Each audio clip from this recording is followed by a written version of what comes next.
signs I didn't heed, the roads I couldn't take, the map that I just wouldn't read. It's a big old world, but I found my way from the hell and the hurt that led me straight to this. Here's to the trains I missed.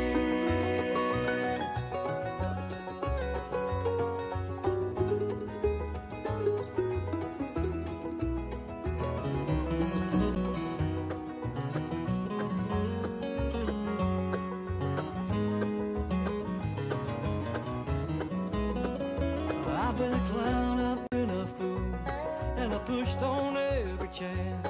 I searched far and wide to try to crawl out of God's hand. But there's stones I didn't throw, and hearts I didn't break, and the little hope I held on to with a silver shining thread of faith. It's a big old world, but I found my way from the hell and the hurt that led me straight to this. Here's to the trains I missed.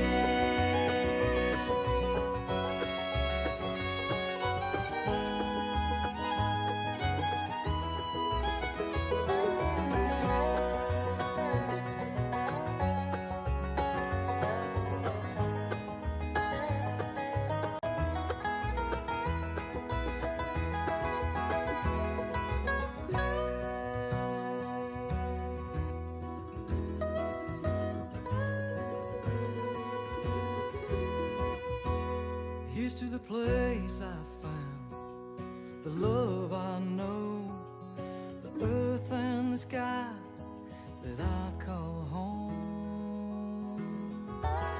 And here's to the things I believe, bigger than me, and the moment I find myself right where I'm supposed to be.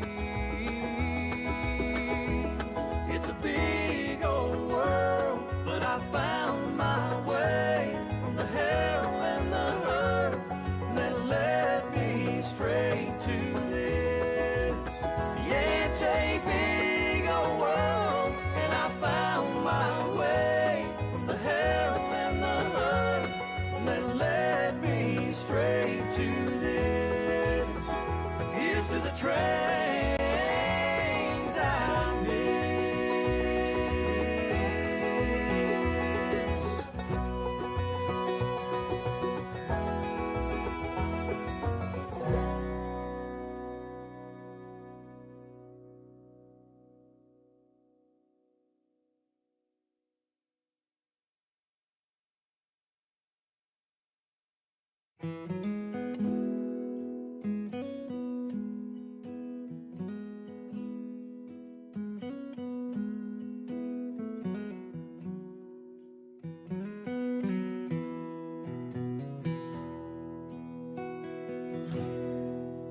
There's a sorrow in the wind, blowing down the road I've been. I can hear it cry while shadows steal the sun. But I cannot look back now. I've come too far to turn around, and there's still a race ahead that I must run. I'm only halfway home. I got a journey on to where I find the things I have lost. I've come a long, long road, still I got miles to go. I've got a wide, wide river to cross.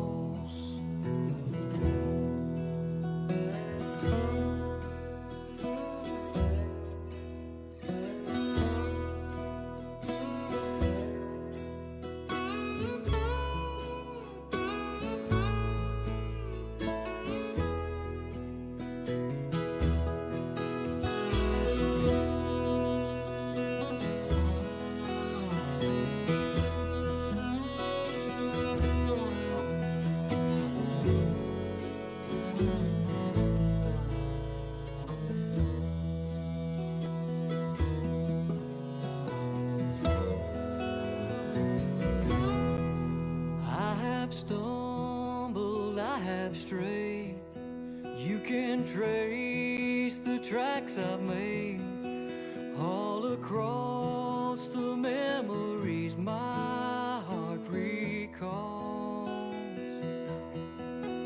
But I'm just a refugee. Won't you say a prayer for me? 'Cause sometimes even the strongest soldier falls. I'm only halfway home. I got a journey home to where I'll find the things I have lost. I've come a long, long road. Still I got miles to go. I've got a wide, wide river to cross. I've come a long, long road. Still I got miles to go.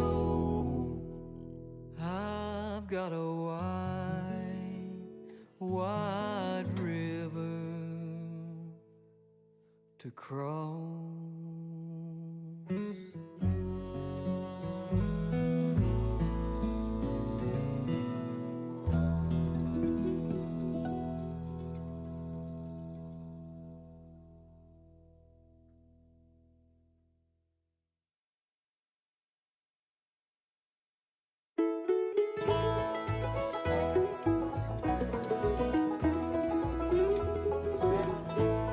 20 years for the Depression,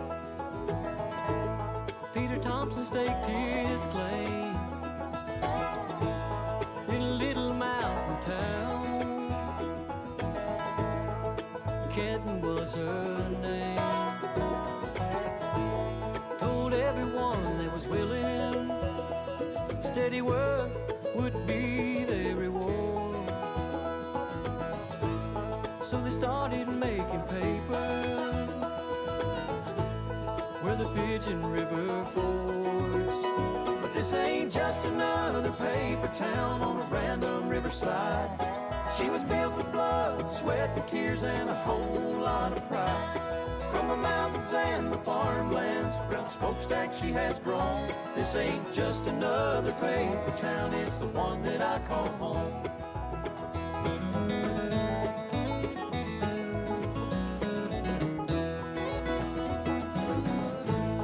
When Wall Street was crashing, the mill kept going strong. While Hitler's war was raging, everyone worked twice as long. There's been mergers and sellouts, layoffs when times got tough.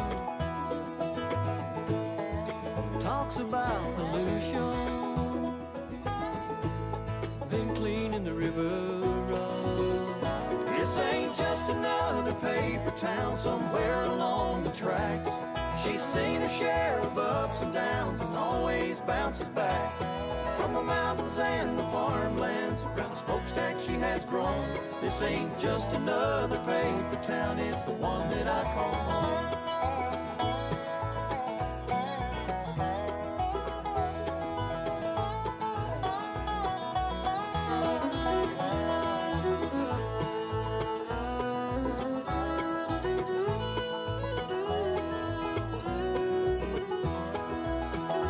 She put food on the table, cars on the highway, sent kids off to college, bound to do things their own way. Through every generation, her influence is clear. She's taken care of young and old for over 100 years. This ain't just another paper town, it's part of who I am. Molding me as a little boy so I could be a better man. From the mountains and the farmlands, around the smokestack she has grown. This ain't just another paper town, it's the one that I call home. This ain't just another paper town, it's the one that I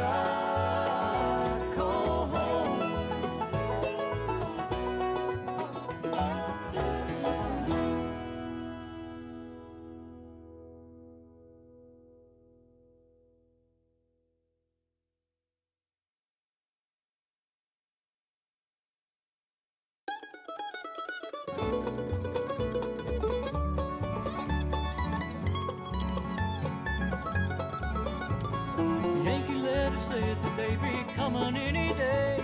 And if you planned on getting out alive, best be on our way. Our tattered gray was torn between if we should run or fight, but our southern pride swelled up inside, so we dug in for the night. Then I heard a rider calling, they're coming down the road, and the fiery flash of 20-pounders started to explode. Tried our best to stop them, but our efforts were in vain. In the distance you could hear the sound of Dixie's last refrain. They're burning Georgia down, those devils dressed in blue. They took the higher.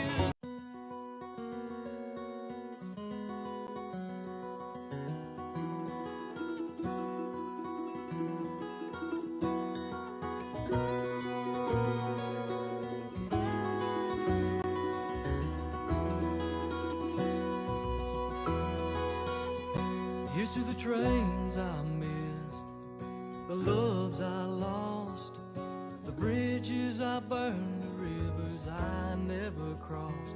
Here's to the call I didn't hear, the signs I didn't heed, the roads I couldn't take, the map that I just wouldn't read. It's a big old world, but I found my way from the hell and the hurt that led me straight to this. Here's to the trains I missed.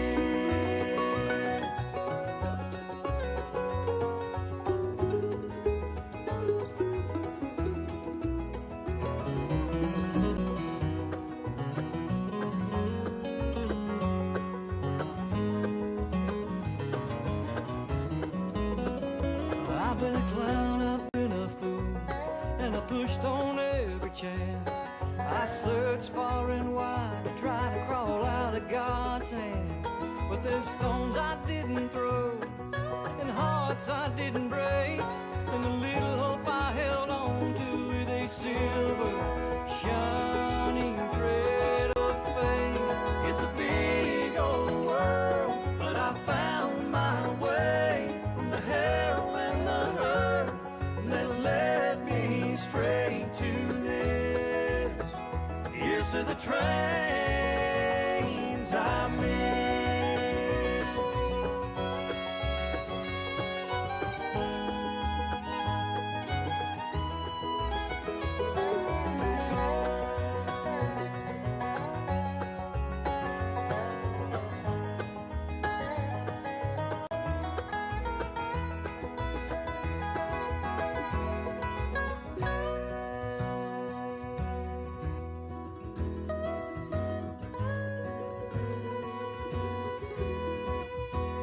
Here's to the place I found, the love I know, the earth and the sky that I call home.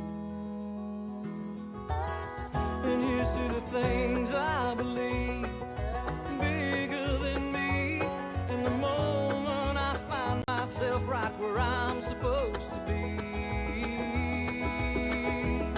It's a big old world, but I found my way from the hell and the hurt that led me straight to this. Yeah, it's a big old world, and I found my way from the hell and the hurt that led me straight to this. Here's to the trains I missed.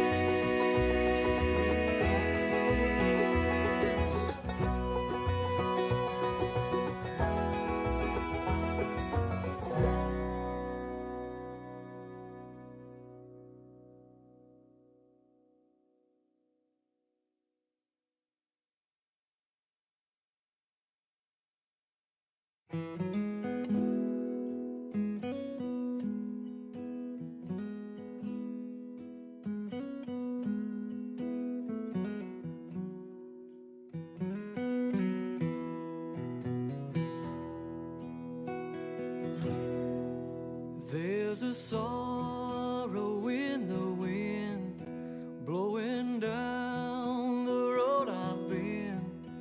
I can hear it cry while shadows steal the sun. But I cannot look back now.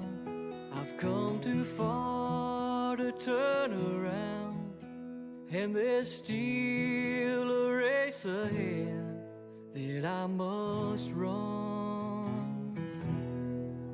I'm only halfway home. I got a journey on to where I'll find the things I have lost. I've come a long, long road. Still I got miles to go. I've got a wide river to cross.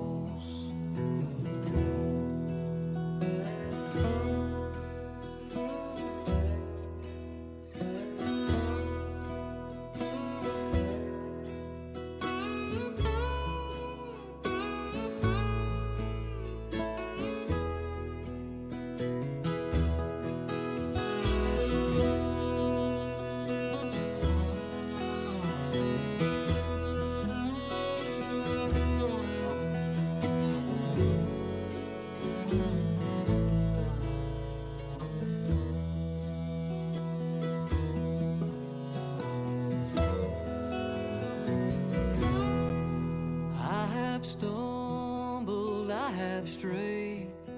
You can trace the tracks I've made all across the memories my heart recalls. But I'm just a refugee. Won't you say a prayer for me? 'Cause sometimes even the strongest soldier falls. I'm only halfway home. I got a journey on to where I'll find the things I have lost. I've come a long, long road. Still I got miles to go.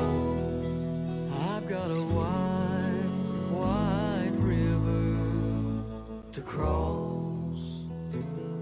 I've come a long, long road. Still I got miles to go. I've got a wide river to cross.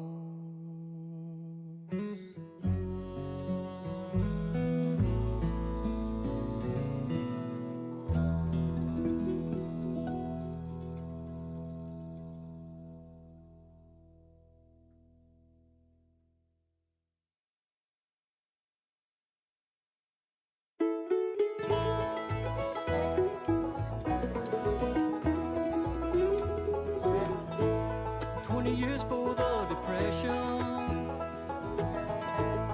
Peter Thompson staked his claim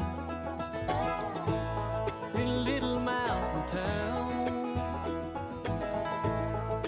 Kenton was her name. Told everyone that was willing, steady work would be their reward. So they started making paper where the Pigeon River fords. But this ain't just another paper town on a random riverside.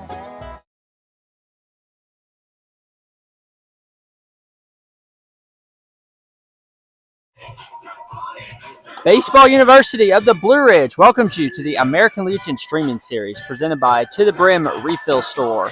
We're live from Mills River, North Carolina, on the campus of West Henderson High School for a North Carolina American Legion Area 4 matchup between Shelby Post 82 and Asheville Post 70.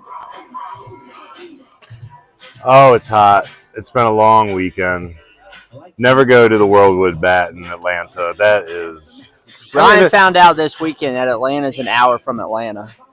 Yeah, East Cobb's an hour from Atlanta. Everything's an hour from each other in Atlanta. It's insane. I mean, 88's hanging from trees out there. There's talent, but it's just such a hoop show to try to keep it PG. But I'm glad to be back in town. We left at 5 a.m. yesterday, got back after midnight.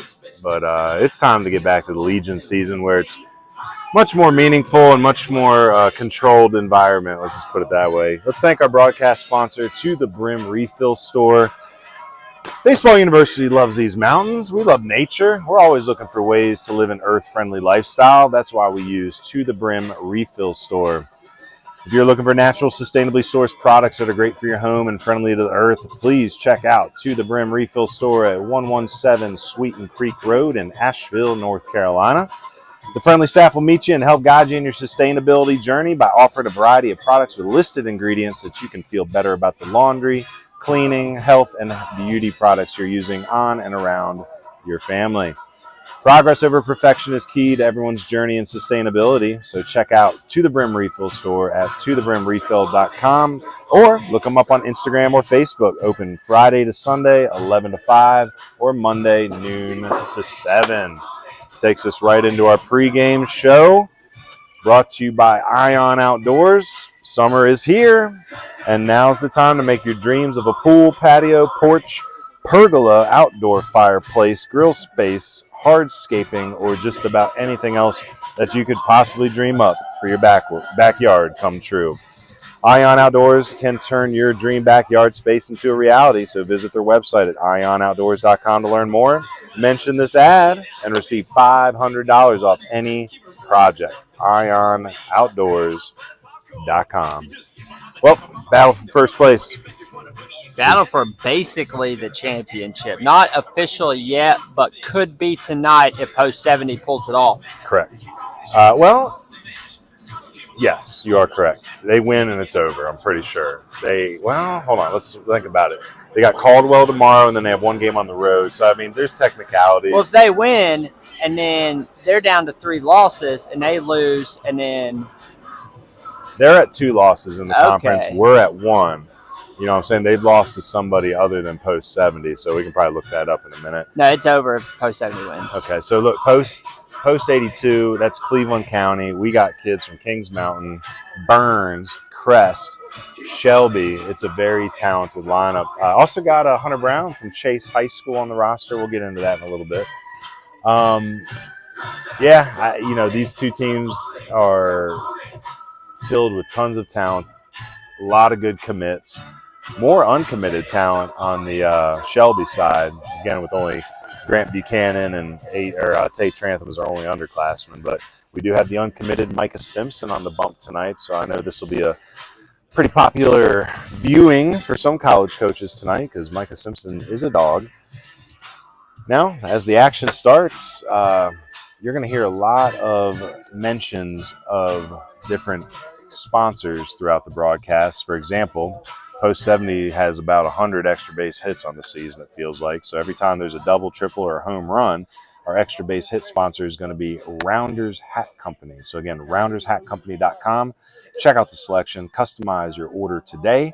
Changing the snapback hat game one rounder at a time. Well, tonight's glove work is brought to you by BH Granning Landscapes Incorporated. They're proud to sponsor Baseball University of the Blue Ridge and the American Legion streaming series. And they're celebrating 20 years of service across Asheville and West North Carolina. So if you see any flashing of the leather today on the diamond, I want to thank BH Granning for sponsoring that. From athletic fields to outdoor spaces, they built a reputation for quality landscape design, construction, and maintenance. Big thank you to BH Granning Landscapes Incorporated for helping shape the places we play, cheer, and grow on and off the field.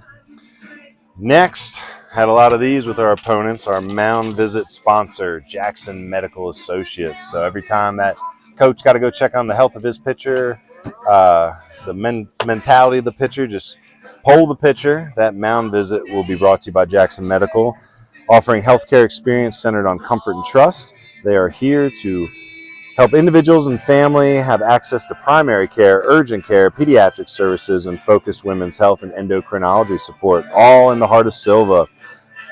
Their team prioritizes your peace of mind with care plans designed to address immediate concerns and support lasting wellness. Reach out to Jackson Medical Associates and learn how they can be a resource for your family's health at every step of the way.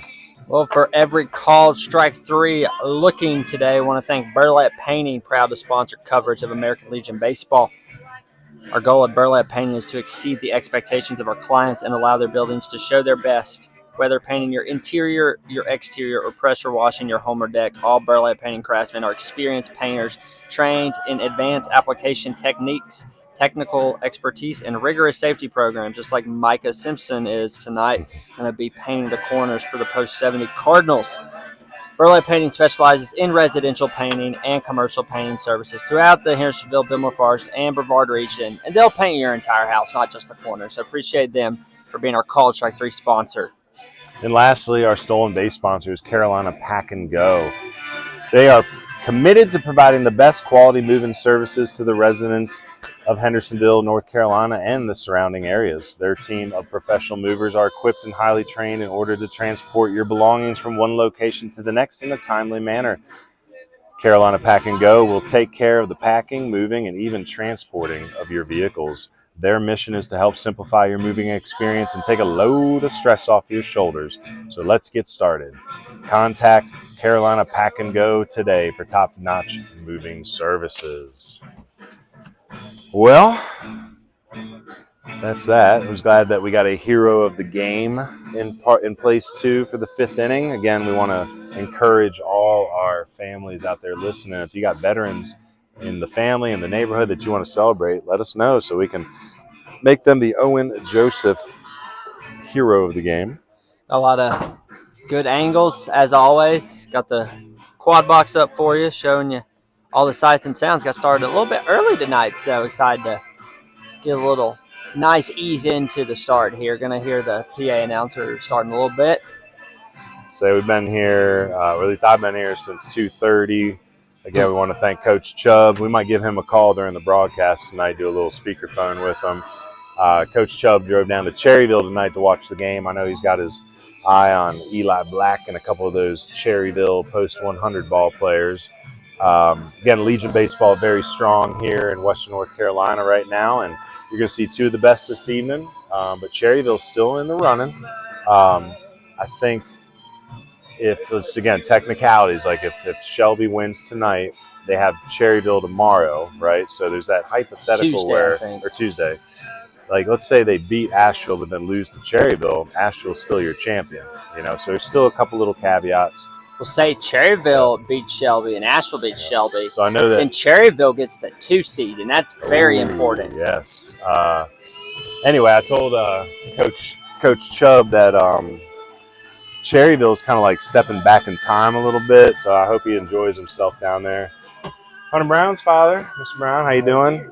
We appreciate him. He was, if you all remember, he helped get our sponsorships together for the Polk versus Chase game back in, I think it was April, right? Yeah. Middle of April. Didn't turn out, I think, the way Chase wanted it that night, but we were really appreciative of it was value pack dog food that night. That was awesome because I took that back home, and oh yeah, I mean I didn't have to worry about dog food for a minute. And then it was you run your wildlife control and then the masonry. What's the name of the masonry again? SBR Masonry. So SBR Masonry value pack. What was the wildlife management one? B&B. They were our sponsors that evening, and again, we just want to give them a shout out. Hunter Brown heading off to Surrey in August as a father. Are you excited or nervous? Like, what are you thinking? Is it like, heck yeah? Get rid of Nah, it's gonna be a good experience for him. He needs to do it. Yep, it's gonna be eye opening. He's gonna learn a lot. Sounds like he's living in a big old house with like eight ball players. Yes. I asked him if they're putting him in the basement. He said, "Nah, I'm at the top of the house." Yeah, and from my understanding, they have about 300 acres of land that they can deer hunt. Oh, that's a big one, man. Can I go back to school? want to go to school. It's we were talking about Geneva College. Coach Chubb came down to visit this past weekend. It's Western Pennsylvania, and that's actually one of the big draws. He's been able to recruit 4 players up there, and a lot of them, it's like, hey, we go hunting together. You know, we go barbecuing, we go fishing. Like it's very much a Western North Carolina feel in Western PA. But I've been here since 2:30. Rain came down. We were having a workout for those boys. We had to go into Jackie Corn's indoor out there past left field. Coach Deaton from Caldwell stopped by. It was just a good opportunity for these boys to meet some coaches, and we're going to try to keep doing that kind of stuff. You know, we appreciate you because you guys believe in the Baseball University mission, and Absolutely. you know, if it had not been for Baseball University, he would probably never been seen. well, the thing with Hunter, he's a good ball player. It's not that I don't think he would have been seen, but much like a lot of our Western North Carolina boys, they just need a constant kick in the butt. And I say that in a great way because I got kids, and trust me, I'm kicking them in the butt all the time. And that's figurative, people, so don't be calling CPS or nothing. But point being, like, these boys are 18, 19, 20, 21 years old. By the time they graduate, like, they're not boys anymore. And I think Surrey, Coach Collins, I heard, is doing okay right now. You know, they got a good group of assistants been helping him out as he gets through his recovery. But I think Coach Collins is going to be a good influence on him. And all those other Western North Carolina boys that went there seem to be doing well. They went up to the College World Series again this year. So I think that was up in New York. I think this year, if you guys make it, you're in Tennessee. Yeah, so that way y'all can get out there and see it. I would like to. Maybe they'll let us do a broadcast. You know? Yeah, we just got to figure out the rights to it. We've been joking, like, I mean, you've probably seen Post 70. Y'all beat them in the first game, but these two teams right here could very well end up in the American League or American Legion World Series. And we're like, well, do we lose rights? Does ESPN have, you know, can we still do a broadcast, or is ESPN going to come in and shut us down? I don't know. So, This is going to should be a really good game. well, you got what, 2 D1 arms. You got Colby Putnam versus Micah Simpson, who, again, Micah recently decommitted. He's a free agent right now, but he's a D1 arm, decommitted from a D1, trying to find a good fit. Could end up at a JUCO in this market, you know. And I've got a young man living with me right now from he went to the University of North Carolina as a catcher. He got in the transfer portal. Yep. And went to a D2 school. Yep. To get away from the big D1 stuff. Yep. It's going to recalibrate for a while. Kids are going to find out that freshman year for sure. I think that's the biggest thing they don't realize when you show up freshman year, even at a JUCO, like, you're just like, oh, wow, there's guys here that take it seriously, that are all in, and they already know how to do it. And you boys need to try to gravitate towards the better minds and better characters in those dugouts that freshman year. Get to know the seniors, you know. Sometimes the freshmen will kind of go in their own little pocket, and that can be a little disturbing sometimes because, like, think about anxiety. Like, they're having stress trying to get their classes in, and, like, if you're hanging out with the upperclassmen, they're going to show you the ropes and take you by the hand. Well, not literally, but, you know, they're going to make sure you get it done. They'll probably give you a hard time too, but that's part of it. So, well, hey, I'm going to get back into that pregame show. I'm so glad you're here. Hunter said he wasn't sure quite yet if you were coming, but I sent you that link. So if you got family at home. Oh, yeah. I sent Coach Collins too. So I don't think he's in the starting lineup tonight, but, you know, we'll see how things go. And, well, that's a good sign too. You want to play, you know what I mean? But it's, well, I got you. I hear you. So, well, hey, it's good seeing you. I'll talk to you soon. Well, oh, we got Will Lindsay in the house. Will, a little pregame show. What are we going to see tonight? We got essentially 2 D1 arms on the mound. Yeah, I think it's the biggest matchup of the year. I'm really excited to see Micah in an environment like this. We've seen it throughout his entire career, but seeing him something like this in a Legion big-time matchup, we'll see if he flips the switch. I think he will. Yeah, say decent crowd here tonight for him. One of the bigger ones. Yeah, and if y'all are listening, come on down. Like, just drive down to the park. Like, I'm glad you're watching, but if you're 10 minutes down the road, come on down. It's the nicest ballpark in Western North Carolina. Yeah, I mean, some of the players showing. We got Mason Harrell in the house back here behind us. See if he's like, well, I got to be trying out for this team next year, right? So, yeah. I mean, if I'm a 26, 27 right now, I'm out here watching. Bring your girl, bring your boys, you know what I mean? Like, why are you not out here? What are you doing? Staying home playing Fortnite? Seriously. Ridiculous. Seriously. If you're a baseball guy, you want to come to games like this. So, well, what? Give us a recap of game 1 between you and Shelby because we weren't there. Yeah, credit to Shelby. I mean, they were tough outs for 7 innings. I mean, they played a lot of small ball. They also didn't strike out a ton. And so they put the bat on the ball. And that ended up happening is we shot ourselves in the foot 3 times. We had 3 infield errors that cost us 3 runs that changed the dynamic of the game. And they put pressure on. Yep. And that's a lot of the message before today was, or pregame was, they're going to put pressure on us. And don't be surprised by adversity in some way today. And I think it's really good for this group moving forward to have adversity because, I mean, you guys have been here. It's not been a lot. Coach Ruff, pretty gritty guy. Like, he knows this game really well. His roster is pretty interesting, too. I just got my first look at it a few minutes ago. And there is some serious disdain between Shelby and Asheville. Well, I was going to say, they're relying on a lot of underclassmen. Mm-hmm. So it's a very different narrative than Asheville, who's relying on the veterans, guys that have been there in that 24, 25 class. A couple names that I like in here. A couple of these Burns kids, Hagen Hoyle, still uncommitted. Like, Hagen, if you're watching the replay of this later, pick one. Caldwell, Cleveland, go. Again, I'm not saying we're drafting you, but as a Dodgers guy, like, I'd like to keep watching you pitch, buddy. DeRizzi, I think, just committed, the little side armor. He's going to play for Coach Deaton. Hebner, 27 out of Kings Mountain. I like him a lot. Yep.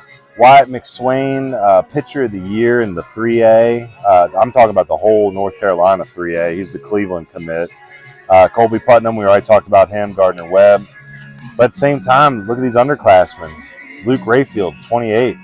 That kid's he can absolutely rake, left-hander. He can also up in the mid-8s on the bump. Andrew Yarborough, one of those young 27s out of Burns. Sawyer Wow, is that the name? It says Homeschool Chase. Oh, that's a new name for me. Zach Rayfield, just going to college, but a very good athlete. He'll be in center field tonight. Brock Melton, he's a 27 out of Crest. Very good athlete, good football player. Jeremiah Lowe on this roster. Jeremiah, big fan of him. He was a baseball university guy going to Caldwell. Jackson DeBesco, 5'10", 130, 25, grad out of Burns. I don't know if he is committed. Drew Dixon, good ball player out of Shelby. Shelby's been struggling, but there's a couple bright spots. Max Davis, 27 out of Burns. Easton Davidson, another bright spot out of Shelby. He's heading off to Cleveland next year. Gage Camp, 27 out of Burns. Hunter Brown, that's our lone. We had the homeschool player too, but from Chase. But Hunter heading off to Surrey next year. We were just talking to his father. And then Kevin Bell, the 28 out of Kings Mountain. So that's an interesting roster. A lot of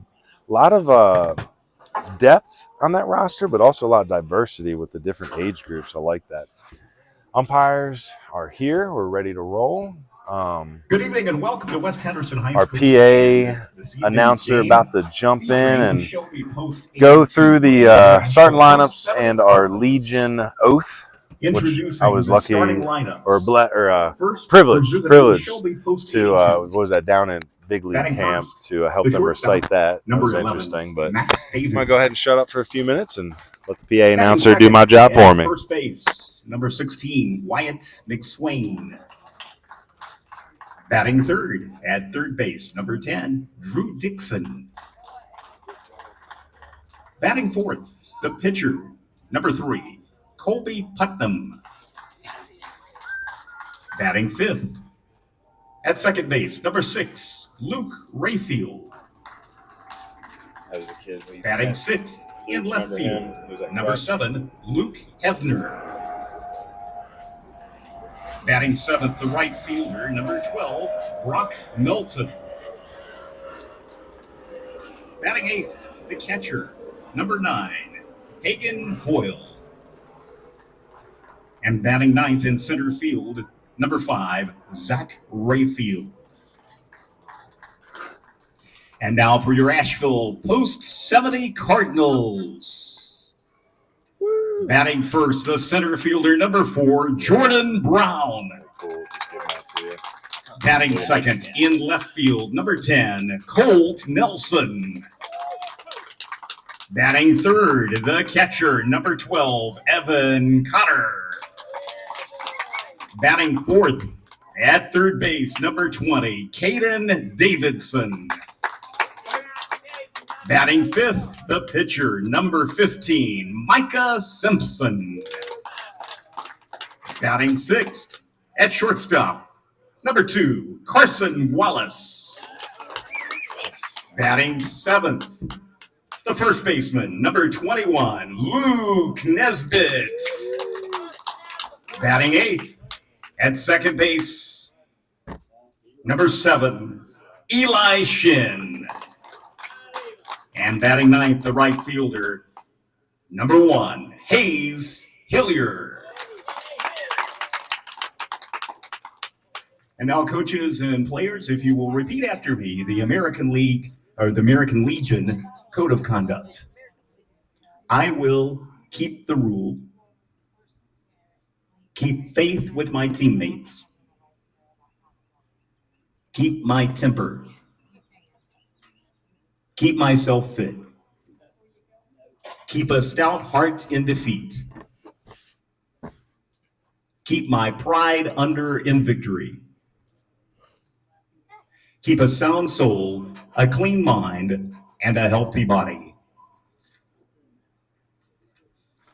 Thank you. And now, ladies and gentlemen, if you will please stand in honor of this great nation for our national anthem.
Play ball. Here we go.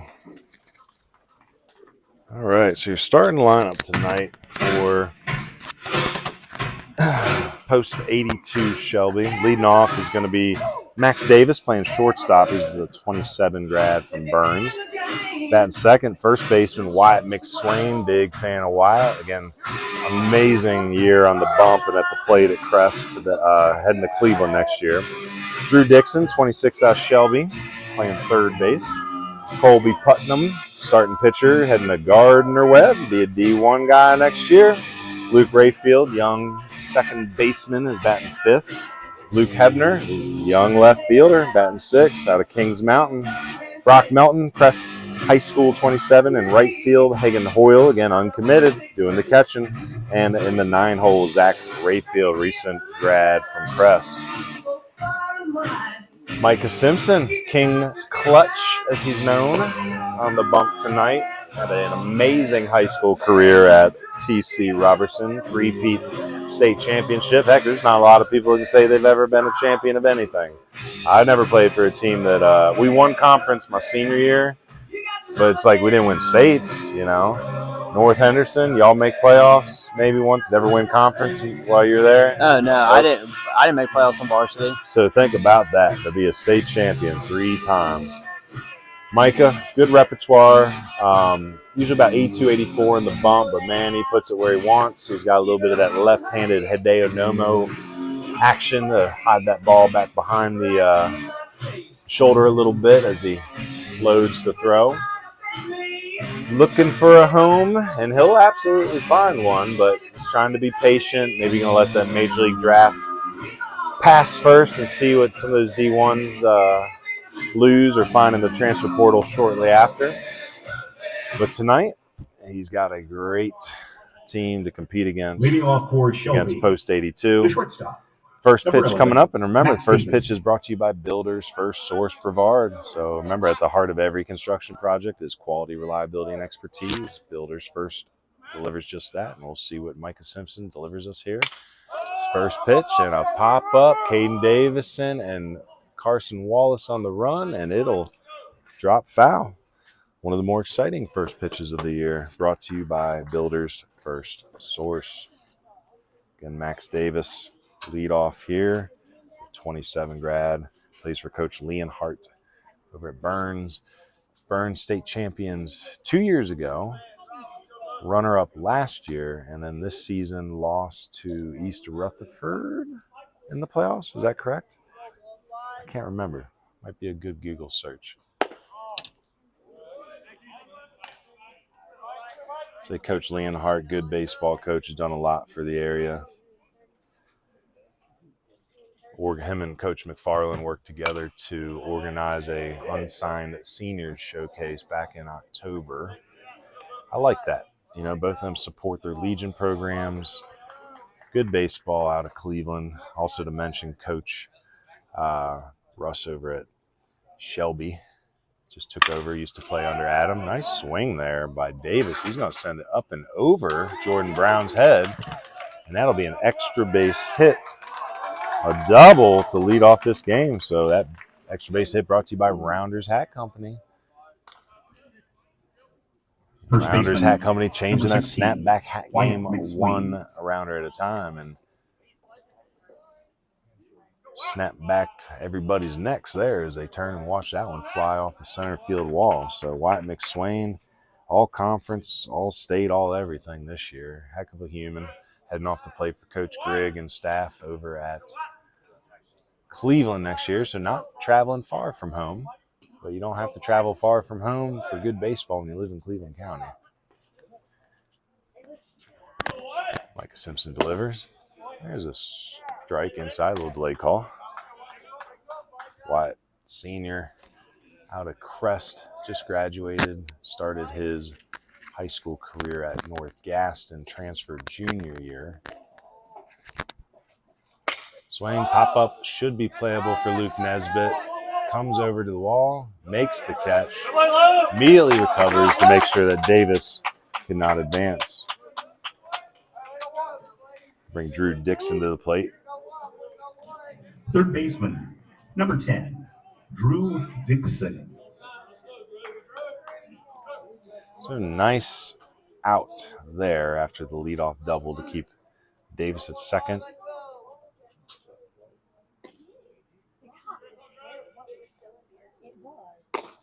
Goes off speed, locates, strike one.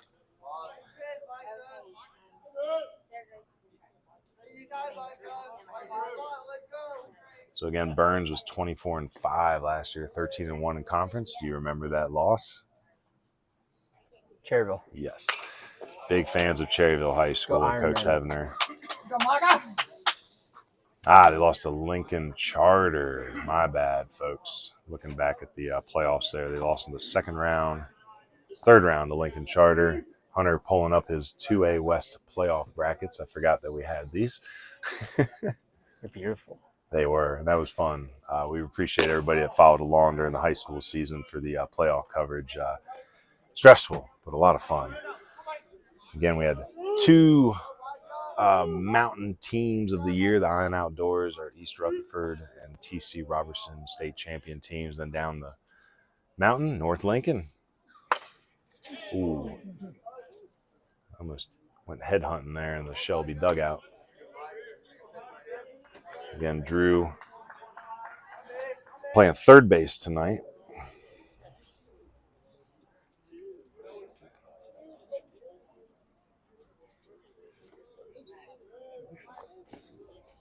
Still one out here. Micah Simpson, long hold. Runner goes. Oh, Connor can't quite get a hold of the baseball. I think it was a changeup and just fluttered into the webbing a little too deep. So it's going to be a stolen base, and that stolen base brought to you by Carolina Pack and Go. So sometimes he's got to move, just like Max Davis there. So Make sure you consider Carolina Pack and Go for all your moving needs. 2-2 delivery. Yes. Strike 3 looking. That's strike 3 brought to you by Burlette Painting, painting the corners. Burlette Painting, Micah Simpson painting right there. Good mix.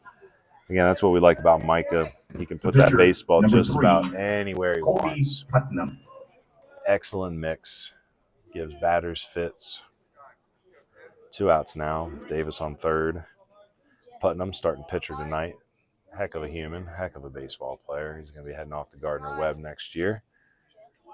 Not for the development team either. He's going to be a varsity guy. He's a good baseball player. Swing and a pop foul.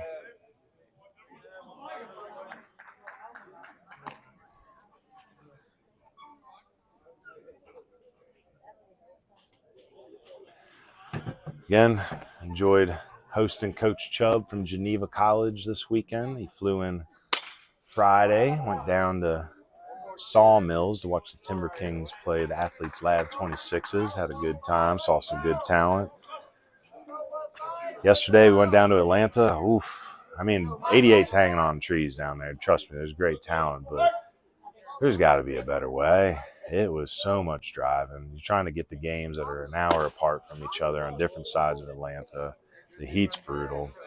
When you get to the East Cobb complex, it looks like Travel Ball, the amusement park. Trying to have us pay $15 at the gate to get in. I was like, yo, scouts and coaches here, and like, doesn't matter. I'm like, really? So they're making coaches pay. I think Legion's the way, folks. And again, I think with the Junior Legion, we got some ideas for Post 70 next year to try to make it kind of a hybrid, play the Junior Legion schedule and then have that barnstorming team, try to take them to tournaments that are, personally, I'd like to take them to tournaments that are run on college campuses, but we might just call. There's a drive.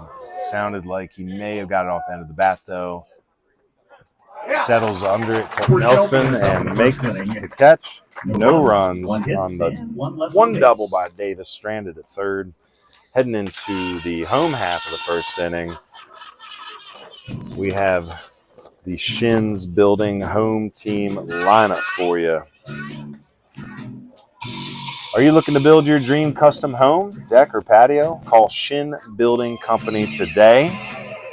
A person's character directly determines the quality of their work. That's a verse that the Shins like to quote a lot, and I'll tell you, they do a great job. I've been following them on Instagram. Now, that's something that I can follow on Instagram. It's like all his projects, like dug some footers. I'm like, I'd watch that any day over these dang kids' posts. I don't care that you're at the beach. Get out of here. Show me more decks. So Shin Building Company, a lot of good character running through that company, just like we got a lot of good character running through this lineup tonight for Coach Decker. Batting first, JB JoJo Brown, center field. Colt 45 Nelson out in left field. Evan Connor he's going to be starring in the film version of Matt Christopher's The Boy That Only Hit Home Runs. This kid is on fire right now. He's behind the plate, heading off to Gaston next year. With Caden Davidson also going to Gaston. He's at third base tonight, batting fourth. Micah Simpson in the 5-hole. Carson Wallace heading off to Western Carolina next year. He's your shortstop this evening. Batting seventh, Luke the Lumberjack Nesbitt playing first base. Eli Shin, your second baseman this evening. And then the 9-hole, Triple H Hayes Hillier hits all day long out of that 9 spot. He's been on fire playing for Coach Clifton and NC Wesleyan next year. Deep bench for Post 70. Coach Decker was commenting on that after the blowout wins versus Gastonia on Friday. He said, it's great when your team does their job and you can get everybody their ABs. You get up 15-0 in the second inning. Well, there's the other half of your lineup that starts getting in. So like Grant Buchanan, one of our only 26s, pinch hits in the second inning for Evan Connor in game 2 of that doubleheader on Friday and goes 2 for 3 with 3 absolute missiles. His third and final AB, they tracked it down on the Warren track in center field. But everybody's happy in that dugout right now because plate appearances, innings pitched. When you're winning games like this, everybody gets their work in. And this is a good test for these Cardinals tonight because they got to start getting playoff ready. And they're not going to be facing teams in the playoffs that are going to be able to sweep 15-0, 13-0. Colby Putnam, D1 arm, high 8s, low 9s. I brought the radar gun tonight, so we might venture back behind home plate. Hagen Hoyle with the throw down there. Again, we got to make mention of Hagen Hoyle. This kid can play. Trying to get in his ear and make sure he ends up somewhere next year. I think he's still on the fence, which I understand. Sometimes you do your 4 years of high school and you just want to grow up and start your life and do your thing. But Hagen's a guy that we think can play and would like to see him play for a while. State champion, high eights fastball, doing the catching tonight. So again, Jordan Brown, Anderson commit.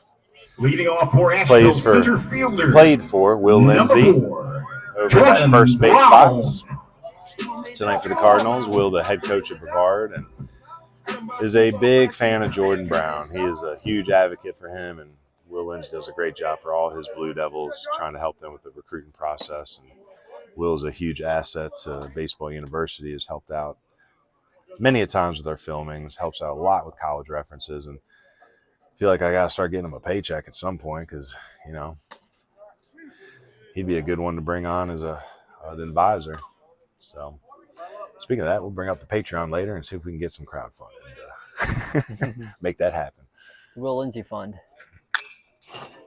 Ooh, that's one of the closer ones of the camera this year. I have to watch that one again. So we're about 36, 37 games deep combined with high school and Legion coverage and still haven't lost a camera. JoJo Brown in a 0-1 count? What you got? 2-2. 2-2. I'm not even close. This is behind. Well, look at my other reference. Scoreboard out there had nothing on it. That was close.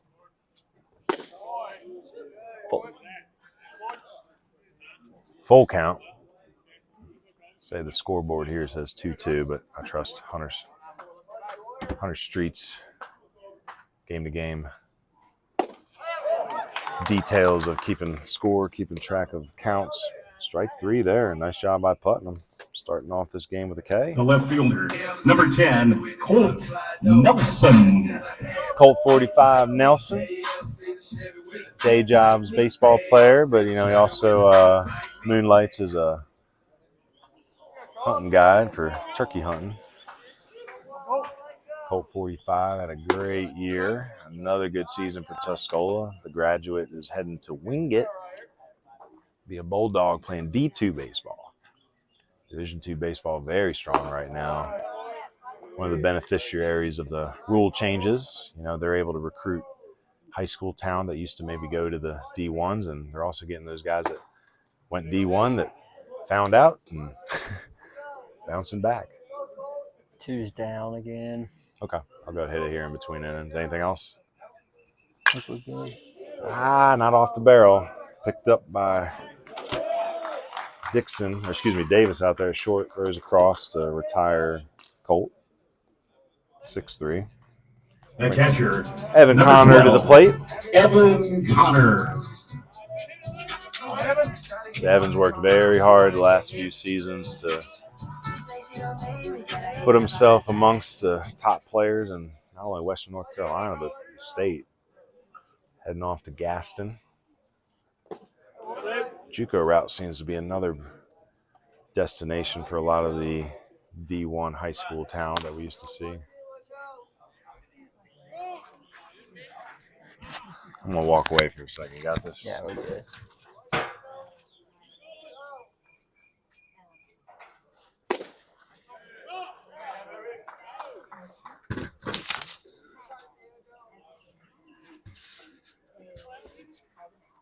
Connor up in a 1-1. Putnam's got his good stuff, don't he? Yeah. He looks really good here early. 1-2 count. Is that right? We 1-2? 1-2. Say, if you're listening out there or you're watching, send that link out. You know, this is one that we hope gets a lot of viewership this evening. Yeah, it looks like we got great viewership to start. Ooh! He's trying to get a little burlap paint into the corners there. One of the best eyes is Evan Connor, though, so not infallible, but close to it sometimes. 2-2 delivery. About a 48-footer there. Full count. Again, these Cardinals looking good in the pinstripes. got to be much more enjoyable than wearing those away blacks because oof, it is getting hot out there, folks. I like the color combo of Post 82. I like the fact that we're the only Legion team that seems to have a mascot and a logo. Tonight, like again, the best I could do is just put the number 82 up there. That might be something we got to talk about with the Legionnaires after the season. If we do like a big Area 4 meeting, it's like, hey, can we let's brand out a little bit. Nice mix. Goes to the slide piece. For Asheville at the bottom of the first. Strike three. 3 up and 3 down. 2 Ks in for Putnam. Oh, you go fix our camera too. I'm going to talk about our social media to start this evening. Stay connected to us across all the platforms, guys. Right now, if you're watching this, please like and subscribe on YouTube, youtube.com/@bbuniversitywnc. Got about 50 plus of y'all right now, so we appreciate y'all. Open your phones if you're not already watching on them. And go like us on Facebook at Baseball University of the Blue Ridge. If you have Twitter, or X as it's called now, follow us at BB University WNC, as well as Instagram at the same handle. It's at BB University WNC across all the platforms, guys. Facebook, X, and Instagram. And also check out the website, baseballu.org, where you can find all the commitments that Coach Cook's had over the past 5 years, a bunch of the filmings that we've done, and new events coming up. We'll talk more about our next filming and our advising program tonight broadcast, so stay tuned for that. But definitely go check out the social media accounts. Ryan does a good job of getting game day flyers up for each and every game. Got some post-game posts with box scores and everything to keep y'all in the loop. Like, subscribe, share, comment, whatever you do. As we're checking two here. And boom, we got 2 back.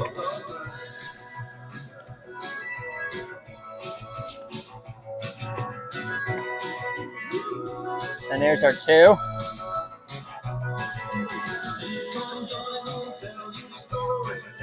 Beautiful night here at West. Let's check the game time temperature. Definitely a lot cooler than it was Friday afternoon during the doubleheader against Gastonia. For Post 70 took 2 in both 5 innings against Post 23.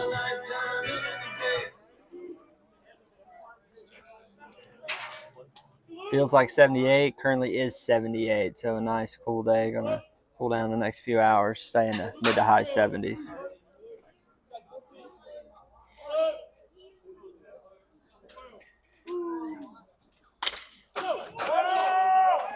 Ball called foul for the home plate umpire, driven down the third base line. You got a replay on that already? We're gonna find out.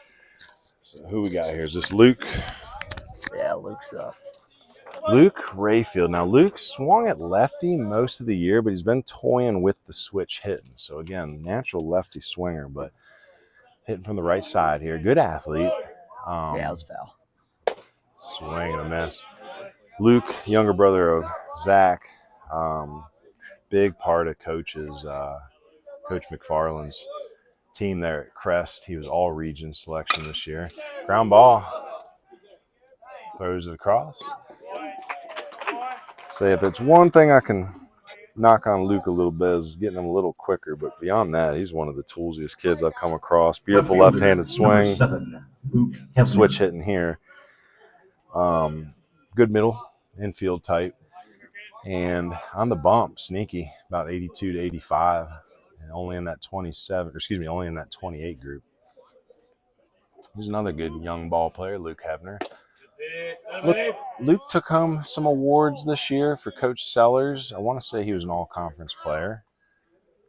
And not the largest guy, but a lot of these Cleveland ball players are wiry. You know, just that wiry muscle. Hebner's one of them. In left field this evening. Again, hope y'all in the chat are enjoying it. You know, hope their audio's good, right? You know, so maybe give us a thumbs up out there and just let us know if the audio and the visuals are coming in good for you. Just ran into Wyatt's dad, Fatback McSwain, over here, and said that Post 82 put the link up on their Facebook page, so we appreciate them. We're big fans of Coach Ruff and his team. Really enjoyed meeting the Legionnaires at some of the other spots this year. We did not make it down to Shelby, but made it down to Cherryville, made it down to Rutherford, McNair Field.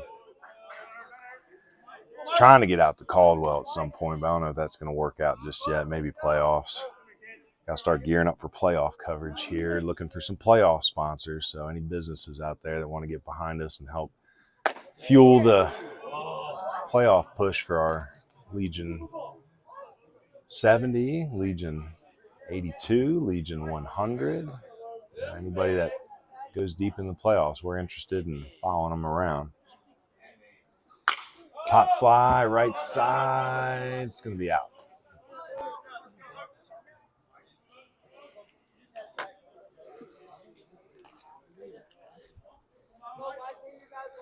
Got American Legion baseball in its 100th year this season. And I think we're going through a bit of a Legion revival this year, especially as families are trying to find a way to do recruiting and player development without spending a mortgage. That was the thing that blew my mind about being down in Atlanta yesterday. It's 6 days, so it's 6 or 7 days worth of hotels. And those people are staying in hotels that aren't $100 a night. Yeah, not Dixon Boulevard hotels like we were staying in. Right fielder, number 12, Brock Melton. Is that strike three swinging, right? Yep. Okay. Brock Melton, also a really good football player, 27 class for Crest. Left-handed swinger. Looks like he's getting a lot bigger. Looking strong. Tough lefty-lefty matchup here, though, for Melton, facing the always crafty Micah Simpson. Defensive swing there, flicks one onto the roof of the football concessions facility behind us. 0-2 here.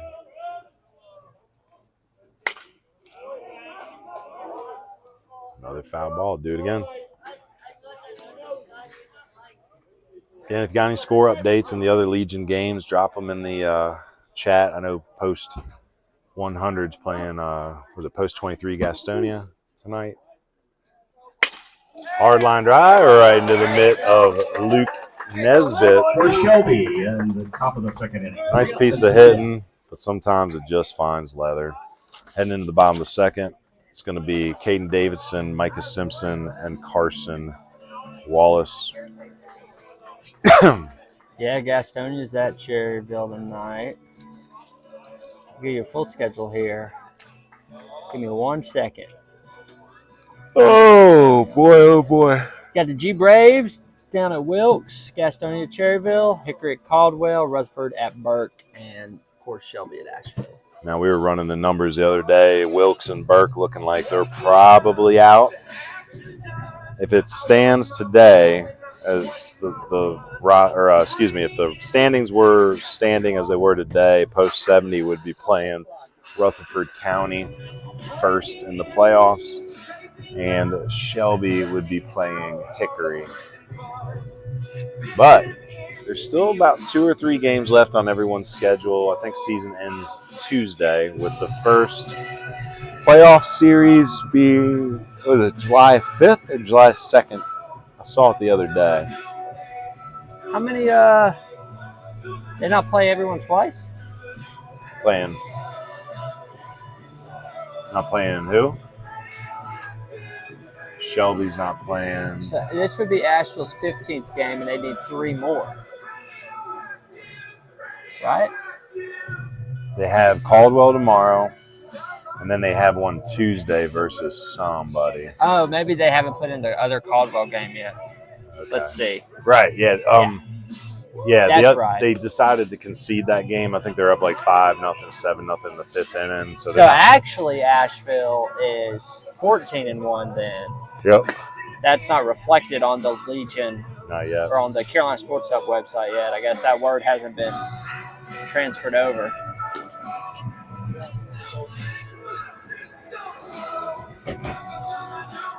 They'll walk behind home plate here in a few minutes and get some velos on Mr. Putnam. Putting right along here after a 1-2-3 inning in the first. He's going to have a good challenge, though, with Caden Davidson, who, as I was told, he once again brought his boomstick to the game today because this man swings a very loud bat. Leading off for Asheville, third baseman, number 20, Caden Davidson. 5 home runs, I believe, for Caden in the... Thank you, Mr. Burlett. Mr. Burlett, appreciate his sponsorship, too, Burlett Painting.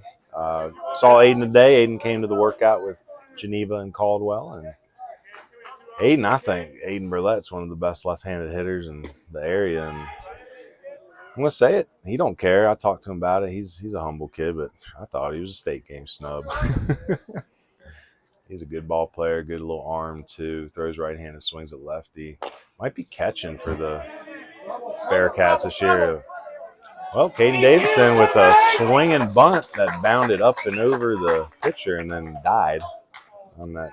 Still probably freshly wet grass out there. The so pitcher, number infield 15, single for Caden. Micah Simpson. And that'll bring up King Clutch, Micah Simpson.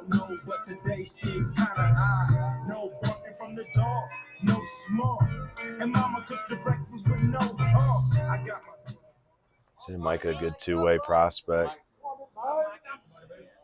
Got the unconventional load and stance. Again, I've kind of compared it to a mix between Heston Kerstad and the old school Cal Ripken lean that barrel back stance. But you know what? Like Tony Gwynn said, it doesn't matter how you start. It matters where you are when it comes to that hitting position, that load position, staying connected, staying balanced. 0-1 delivery. Misses out.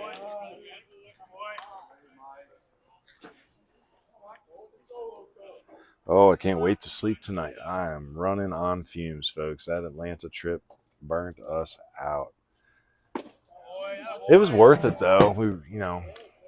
Like most coaches, like when you go to a showcase, like you have a plan. Like we knew what players we wanted to see. We knew what families we wanted to meet with while we were down there. Coach Chubb from Geneva met some solid ball players, solid families.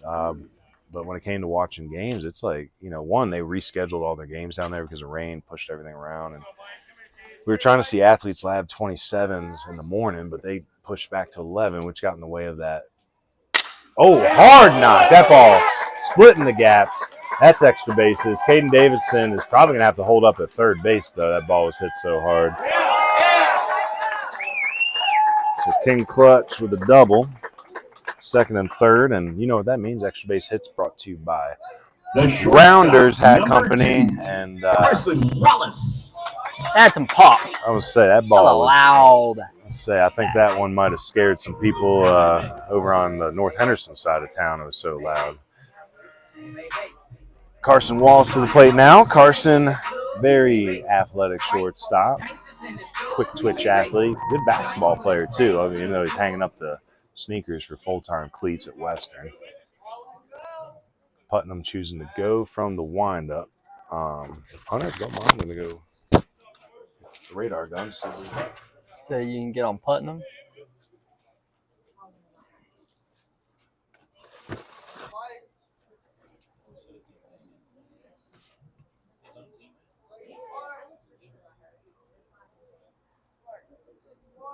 Paul's looking for a big RBI chance to get post 70 on the board early. He got a ball low start.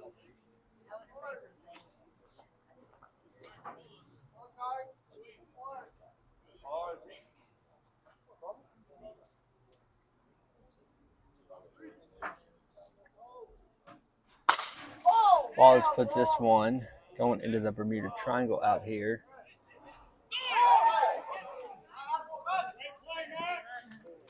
It was caught. Foul territory down the third base line for the first out. Kind of out of my vision. First baseman, number 21, Luke Nesbitt. So Luke Nesbitt up for the Cardinals. You think so? I couldn't see that from my angle. That was VA screen glove board. Oh, yeah. Looking at the replay now, right down there past the tarp. Wow. I'm glad that we have this so I can see that again because I was not able to see it through netting here. Definitely thank BH Granite for sponsoring that amazing play. Bye. Give him his due diligence. Yeah. By Davis.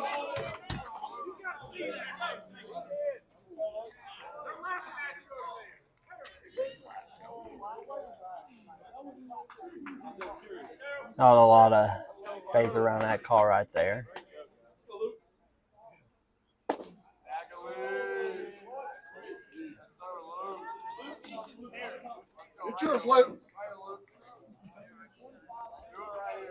Has been in a 2-0 count. Pokes this one fouled on the first base line for 2-1. What do you think about that one? All right, 84-85 on the fastball, about 72 steady on that, I guess, a curveball piece.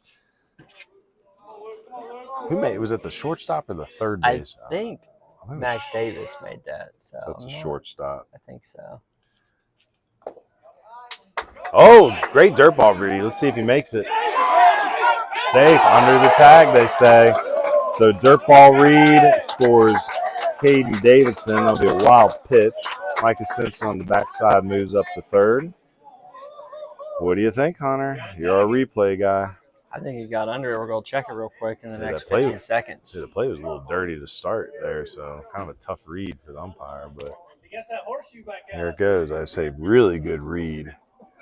Yeah, he's safe. That's a good call. Say the throw came a little high. It was definitely bang, bang, but that leg is coming across the plate. So good call by the umpire. 1 out.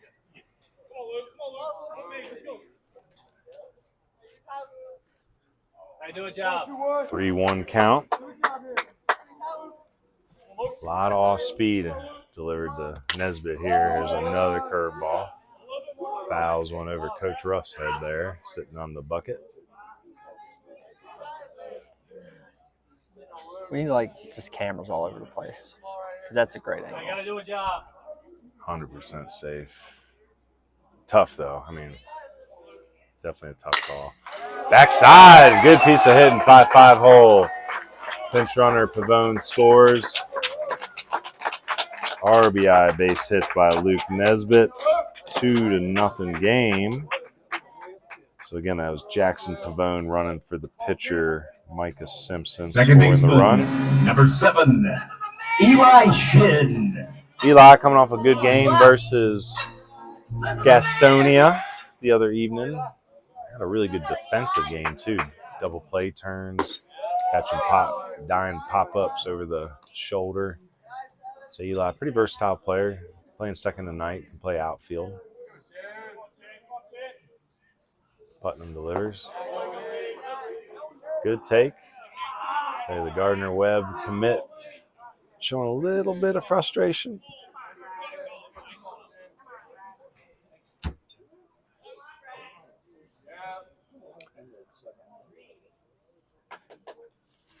Swing, foul ball. Hopefully not going to hit my truck. The ball got out, just got out foul. Say Eli looking a lot thicker than he did in his high school days, and I say that in a good way. He's added weight, strong legs. Always had a nice compact left-handed swing, been able to put it through the 5-5 hole. Used to call him the Tony Gwynn of the mountains. Just let that ball travel, and then senior year started getting to his power a little bit. Put a few over that right field fence.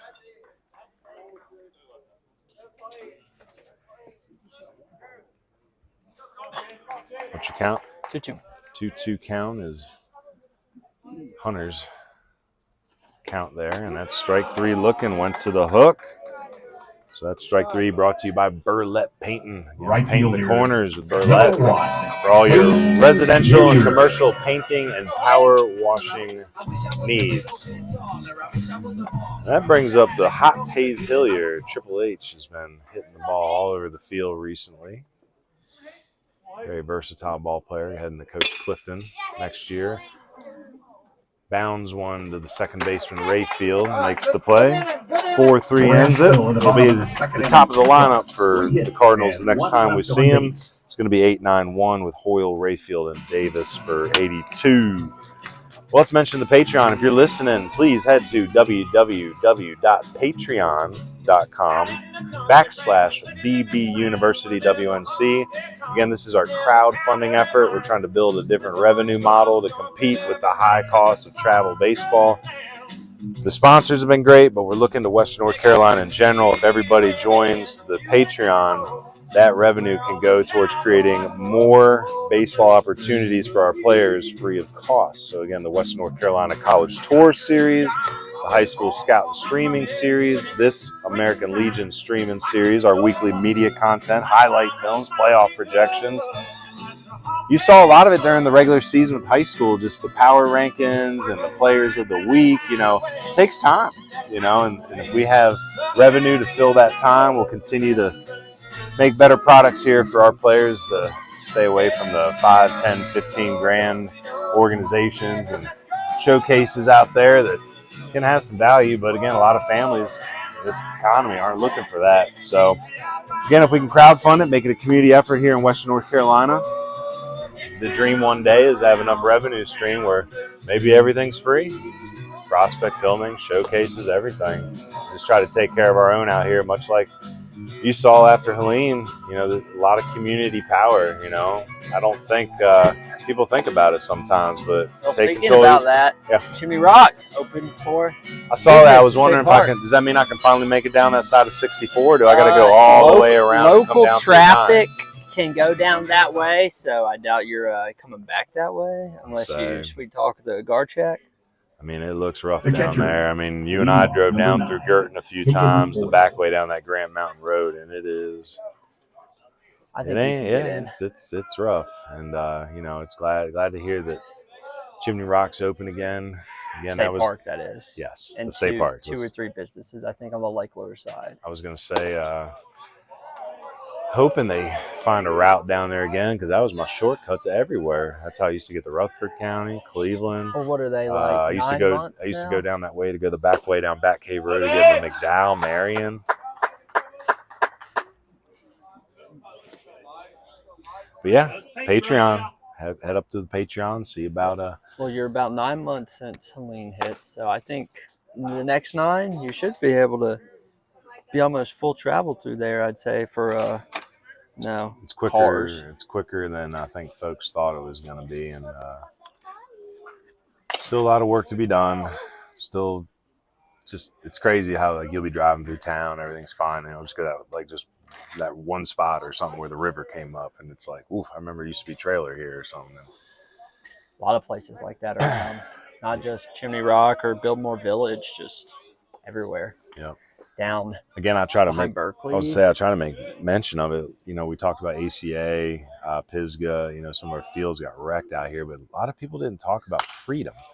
They were down by the Catawba River, and Freedom did not have a field this year either. So again, if there's any boosters out there in Burke County like that, Freedom's a place that needs attention. And man, they got some talent. Caden Michaels, we really enjoyed seeing him June 4th at our prospect filming. Little bounder here. Looks like Luke Nesbitt can take it himself.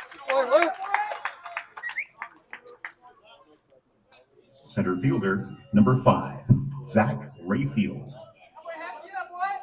Here's the older of the two Rayfield brothers here, Zach, going off to be a student next year. End of the baseball career probably with Legion here.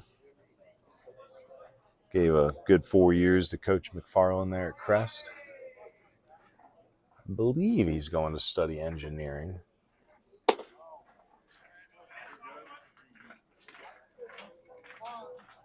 But yeah, the Freedom High School team there, I think they're going to be a lot better this year. Luke Miller, another good little pitcher. Alex Wall.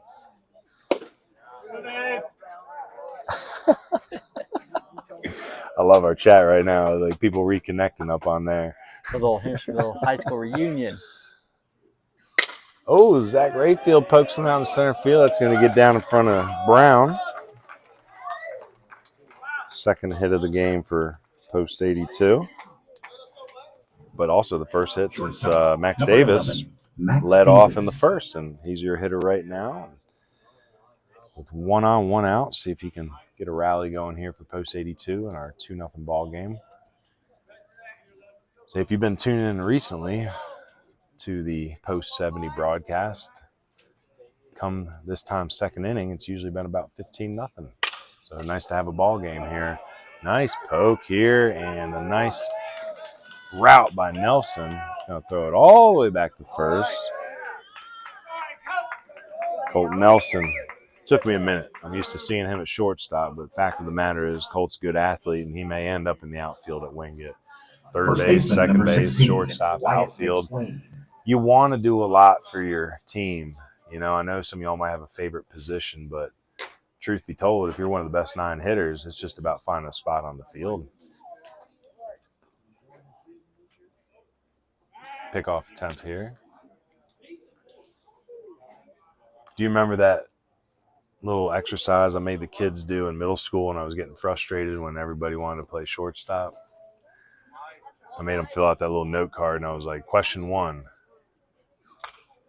what are your 2 favorite positions, right? And it was like question 2, like what positions do you not want to play? And that was kind of like the trick question.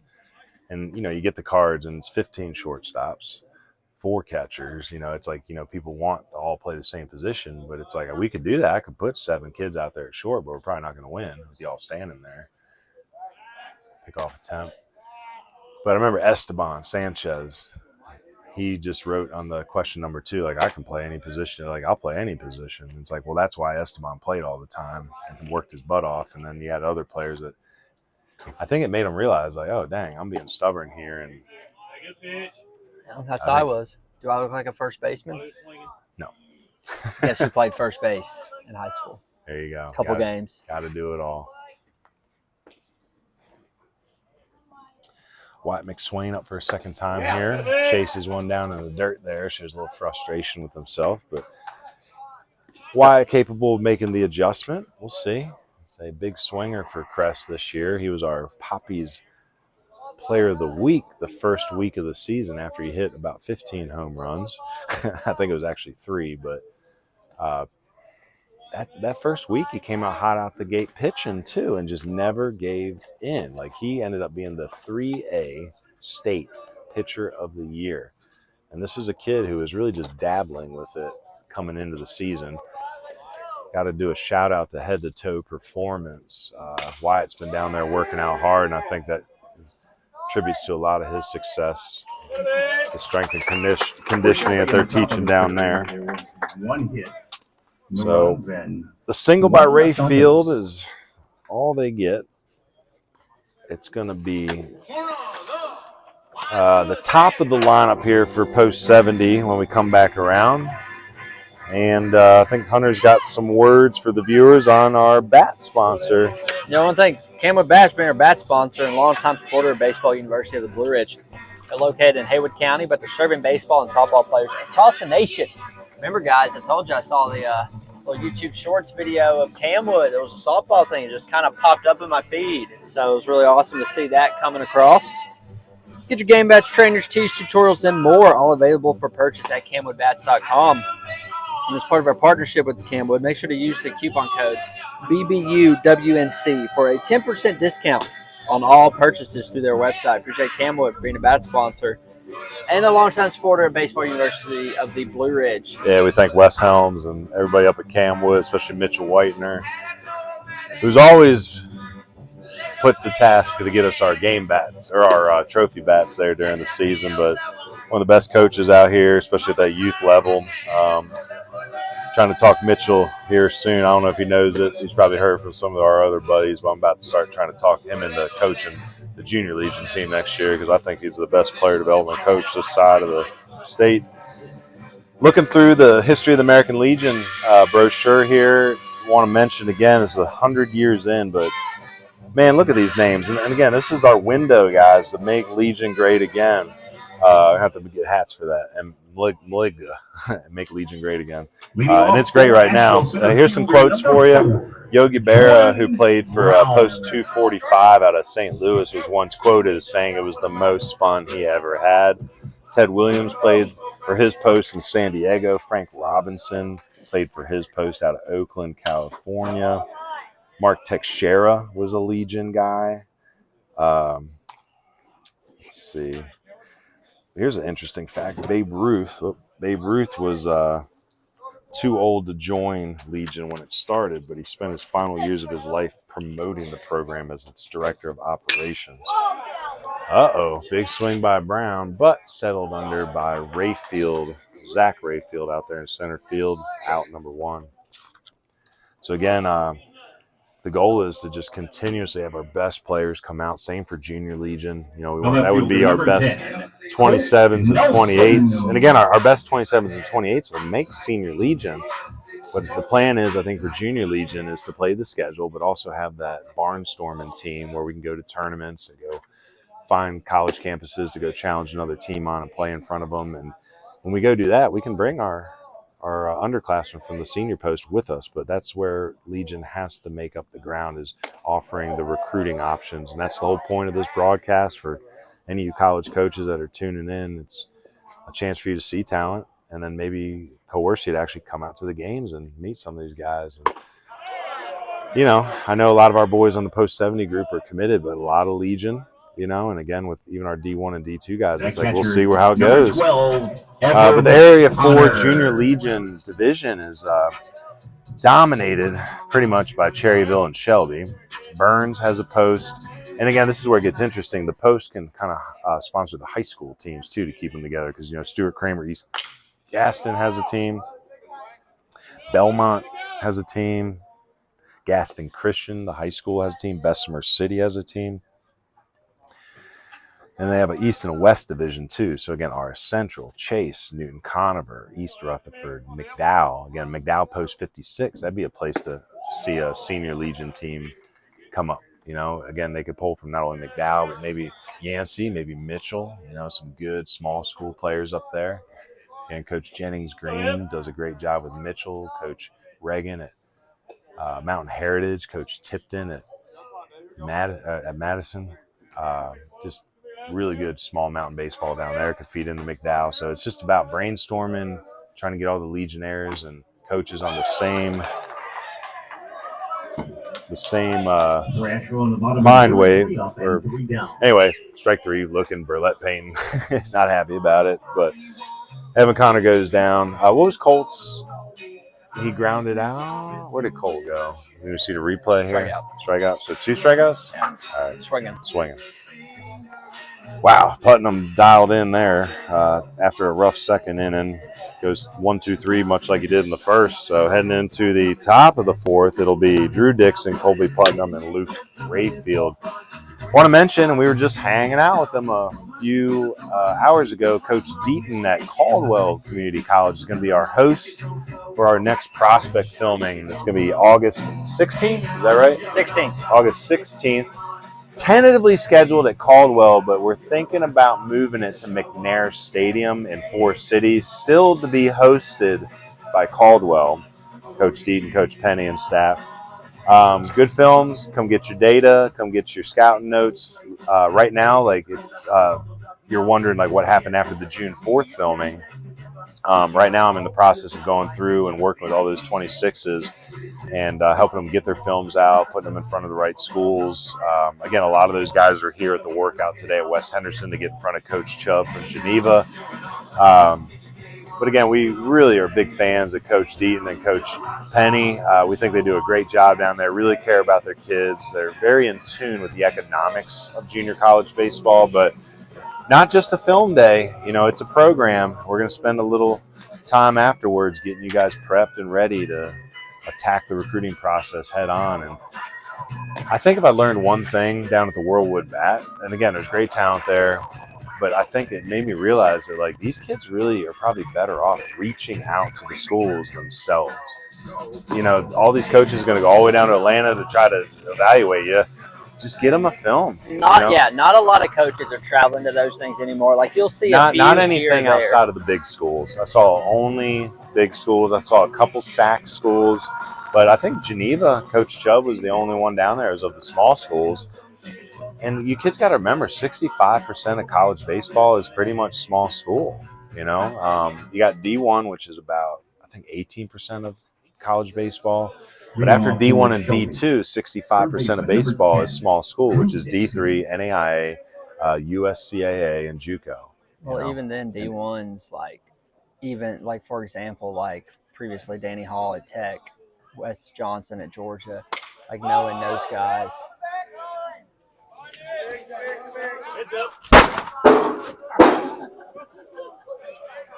Well, thank you to Kelly Carroll's family, you know, Kelly Carroll, Caden Carroll's family for the tent, because you just saved us a hospital trip.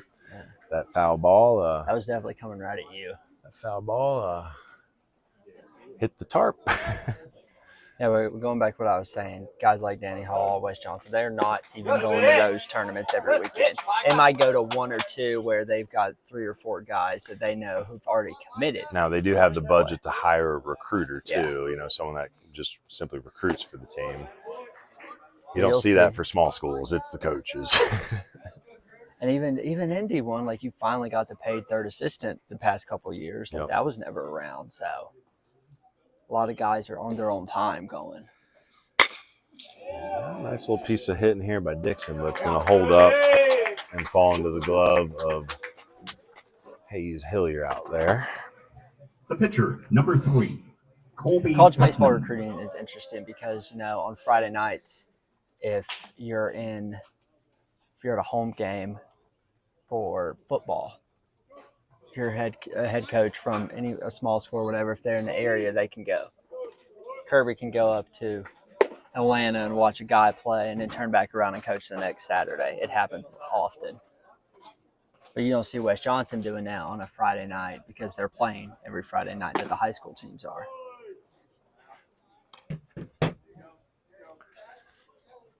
One out here, Micah Simpson in a 1-1 count. Swing and a foul, 2 strikes, getting ahead. Say Putnam trying to help himself here. Doing a good job on the mound. Gave up the 2 runs in the second, but mowed through them in the first and third, 1, 2, 3. And Colby, a pretty talented 2-way guy, playing middle of the field, a lot of shortstop when he's not pitching.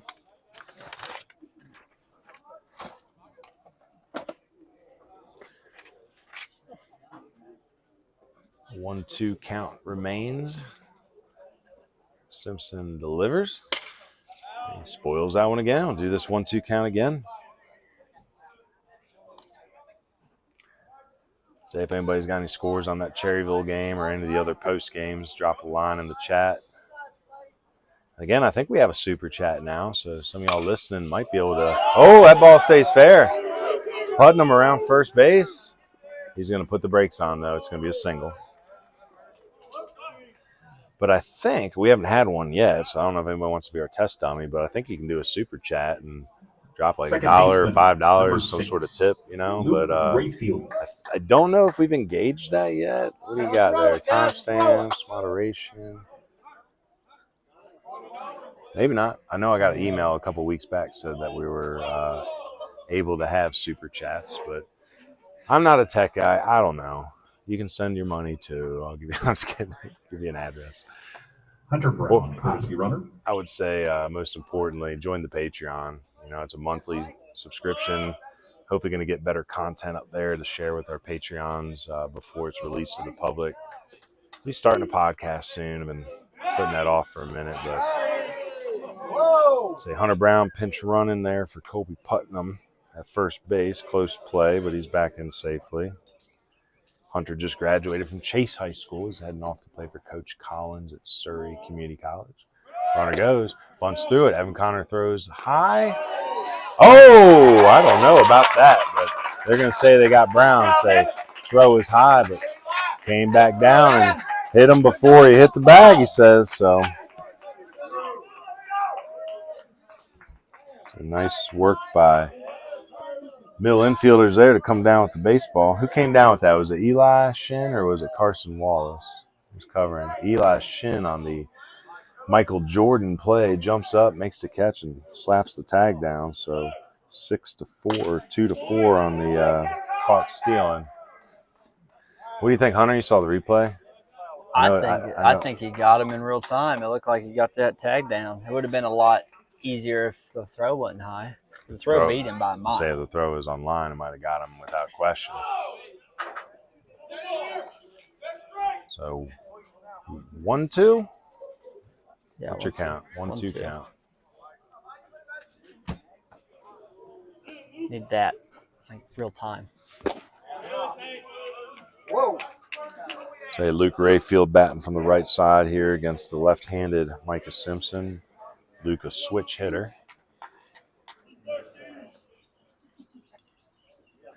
Swing, and he rips one foul that might be hitting my truck. Oh.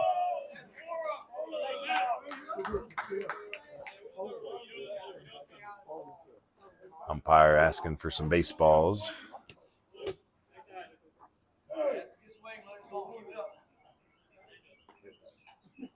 Say the bugs are bad today. Muggy after another summer rain here in Henderson County. So we're going to do that 2-2 count again with 2 outs. Top of the 4th here. Simpson delivers. Swing, another foul. Long ABs. Some good job by Putnam and Rayfield in the last 2 ABs to spoil the 2-strike offerings. Again, we thank you for tuning into the broadcast. Again, brought to you by To The Brim Refill Store. Swinging another foul. Golly. I don't know if my truck's making it out of here alive with all those foul balls. What did y'all drive to Atlanta? Coach's rental car. Okay, good. Oh, I wouldn't have made it back. I don't think either of your vehicles would have. I don't know. We're getting ready to. There's a swing and a drive. I think Brown's got a read on it. Yep, out number 3. Hauls it in. I think I got the part I need. I'm changing the purge valve on the Crown Vic soon, so I think we'll be fine. Again, we appreciate y'all tuning in. We're heading into the bottom of the 4th, so you know what that means. Insurance run time. Insurance runs are brought to you by State Farm, Chad McMahon. So in insurance, Chad McMahon does it right, working under the State Farm label. Always there to help things go right, help life go right, and things are going pretty right now for Post 70. They got the 2-0 lead, but Post 82 sticking in there. It's a pitcher's duel. So any run scored by Asheville moving forward will be our Chad McMahon State Farm Insurance runs. Again, I want to thank our broadcast sponsor, To The Brim Refill Store. We could not do it without you. We encourage everybody to head on down to Sweeten Creek Road and check out their operations. Very unique. I'm a big fan of entrepreneurs, and what they're doing is right. No more waste, no more plastic waste, right? You bring your shampoo bottles, your dish detergent, your laundry detergent, your cleaning products. Bring those bottles in, you fill them up, you refill them with naturally sourced products that are good for you, good for your family. And again, you're helping the environment by not making more plastic waste. So again, we thank you To The Brim Refill Store. Cole will be putting them out for another inning. We're gonna go get some new velo on him here in a minute. How we doing? I got to go hit any cameras here. Power source is doing okay. Maybe 2 later on. 2 for what? Power source? Yeah. All right. Just go tap it. Yeah, we'll wait get over for there in next a minute. inning. And then that one went out, so I think it's about time to mix that cord. It's a cord issue, you think? Probably. Is that the one, the kind of broken one there? Yeah. Leading off for Asheville, the third baseman, The eBay cord. Caden Davidson. Caden Boomstick Davidson up for a second time this evening. Caden had a base hit single. A very softly hit swinging bunt single, which is I can ironic for a man that can hit a ball 500 feet. I can tell you, he's definitely got his brother swing. Because the more I see it every day, the more it reminds me to all the videos and pictures I've seen of Braxton from back in the day. So was Braxton a left-hand swinger? Yeah, but So it's is it almost like the same design? No, but it's the same like setup. look. It's like a mirror image of it. Well, I'll probably credit Cecil Davidson for that, teaching Like these just young the boys how to hit waggle. at a young age. I remember when I first moved to Western North Carolina in 2014, I used to see Cecil bringing Caden down to the cages at Cane Creek for BP while we were doing practices, and he was not as big as he was today. Let's just put it that way. This man has grown. So Caden Davidson. And it's funny because he kind of paid tribute to his brother in our last game when they were up 15-0, came up in left-handed. And I was like, oh, what do we got here? Little league left-handed swing. Nope. Ripped the double. Apparently during BP that day, he put one on top of the batting cages left-handed. Jeez. Opposite field. What do we got? That ball is foul. So. And right-handed during BP on Friday, put one to the top of the trees up there. So a lot of power there. See how surprised I am? Yeah, you're not surprised. See, I've seen this kid. It's funny. They play the fall league games and Bob Lewis, and I put the cameras out in center field. I've picked up so many of this kid's Bob Lewis home runs out there while switching camera batteries and stuff. I could probably run a practice and not have to worry about it, with all the baseballs I've collected. So 2-2 here. Again, Putnam had a great 1-2-3 inning last inning. Good eye. Close miss. So full count. A little frustration coming out of the 82 dugout, but here's delivery. Swing, ground ball. Nice play over there by Dixon. Throws across, gets the out. That is some B.H. Granning glove work right there. Excellent play on both sides. 5-3 in the book. Pitcher, number 15, Drew Dixon making that Simpson. flashy play. So B.H. Granning, you got to put the gloves on to do the hard work sometimes, and they're working hard just like Drew Dixon was. So Gold Glove Plays brought to you by B.H. Granning Landscaping. Micah Simpson hit a absolute nuke of a double his last time up. Shattered the sound waves here at Mills River and West Henderson Park. If he would have been 2 centimeters under that ball, it would still be traveling. Or put a baseball-shaped hole in the scoreboard. Nice mix there by Putnam. Like after this batter, I'll walk out there and get some velos on Putnam. He's 84, 85 early. About 72 or so on the curveball. Foul tip back into the net just above our camera.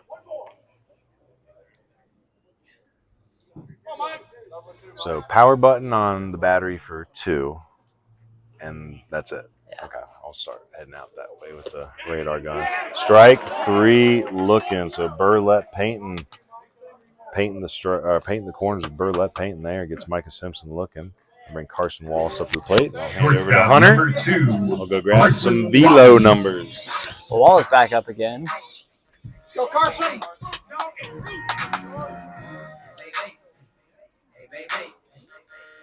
Had that pop out in the second down the third base line to start his ABs.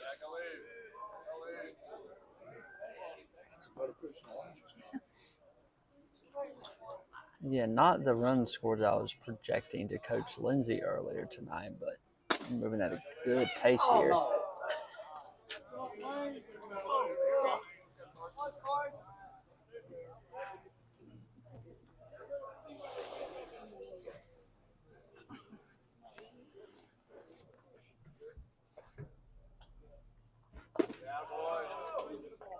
58-footer there for ball 2. Kicking up dust, Luke Bryan style.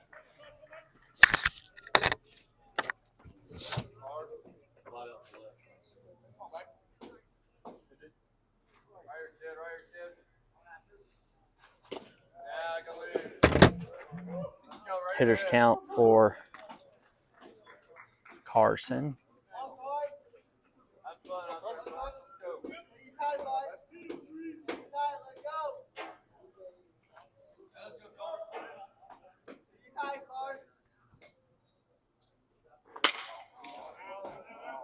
Sends this one down to Hayward Road. It works in full.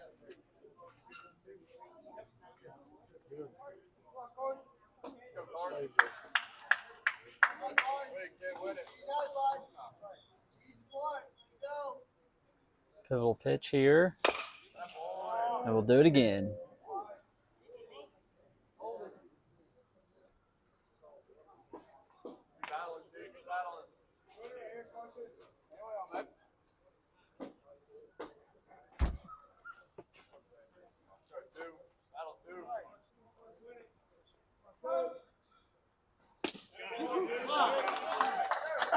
Did some looking for strike 3.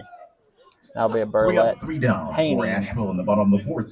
called strike 3. Burlette painting the corners. Not just the corners on your house, but all over. As we head to the top of the 5th, want to mention social medias once again. Go hit the like and subscribe button on YouTube. Stay connected across all the platforms. Facebook, Instagram, and Twitter, formerly or X, formerly known as Twitter. All the handles are at BB University WNC. And check out the website as well at baseballu.org, www.baseballu.org. So appreciate you guys for staying tuned all year long, engaging with us, dropping lines in the chat on the YouTube stream. Make sure you're liking and following as well. That really helps us out. That fix it. I guess we'll find out. Putnam ticking up a little bit. It was 85, 87 in that inning, up from 84, 85 earlier in the game. Curveball ticked up a little bit too, 74. New arm? Yep, Brady Ray. And hey, was that a strike 3 at the end? Looking, for Asheville, number 5. watching, Looking. Okay. A Burlette painting, strike 3. Burlette. So good night for Micah Simpson. Micah works 4 innings. Strikes out 2. Allows only the 1, 2, 3 hits. No walks, no runs, no hit by pitch. So good. Another good evening for Mr. Simpson. Heading into the bottom of the 5th. We got Luke Nesbitt, Eli Shin, and Hayes Hillier. Are we in hero of the game territory? Not yet. No? End of the inning? Okay. Middle of the inning. Middle of the inning. We're in the top of the 5th? Yeah. That's right. Top 5. It's going to be Luke Hevner, Brock Melton, and Hagan Hoyle to the plate. My bad. Leading off for Shelby, left fielder, number 7. Oh, I might have to go grab another Gatorade or something, man. It is not nearly as hot as Georgia, that's for sure. But had that rain come in the late afternoon there around 3 o'clock. Soaked the field, but Coach Korn's field drains well here at West Henderson.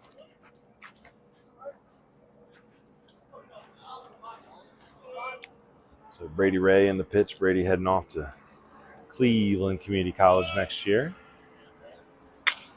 Swing and a foul. So we'll walk out and get a couple velos on Brady here in a minute.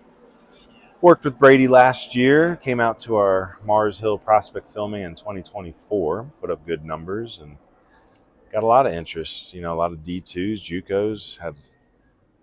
His head was spinning for a while, and I told him, I said, when your head's spinning, when in doubt, go JUCO. And I'm glad he's going to be a Yeti. Yeti's got a good group of arms coming in this year. So learned last week Charlie Collins is going to be joining the Yetis as well. Coming over from Western, kind of resetting for a year. His roster changes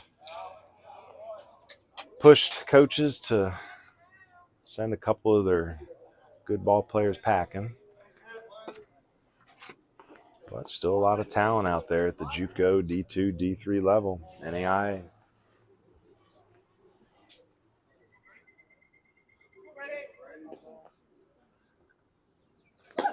Swing and a miss. So Brady Ray comes in and starts off his inning of work with a strikeout. Right field, number 12. Again, reading this chat here, looks like Mr. Burlett and Mr. Ron here having a flashback. So Ron was NCA&T grad. So is that Duran Juan? I'm guessing that's probably not his. Is that like Don Juan? I'm thinking. I don't know. We got some former pros in the chat.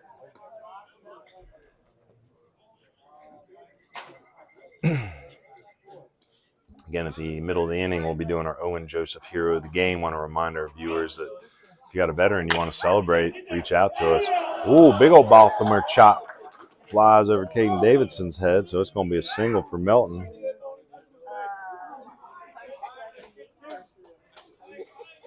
The catcher, number 9, Hagen Hoyle. Hoyle coming to the plate with one out here, grounded out to first base his last time up.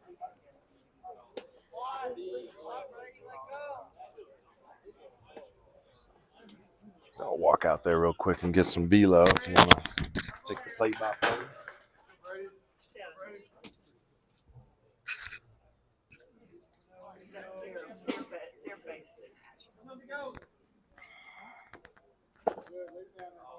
Ball low for Hoyle.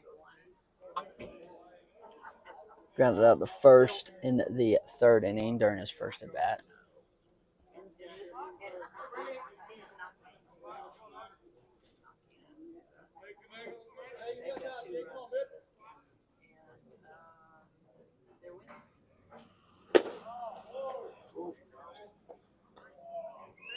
Ball in.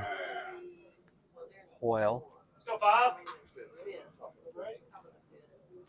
Ray looking to come back in a 2-0 count. Get a ground ball to get out of it here. Good pitch. Good pitch.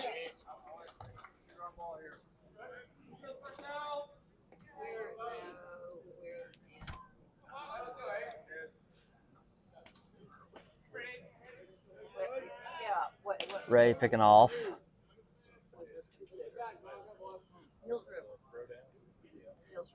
Melton back in safely.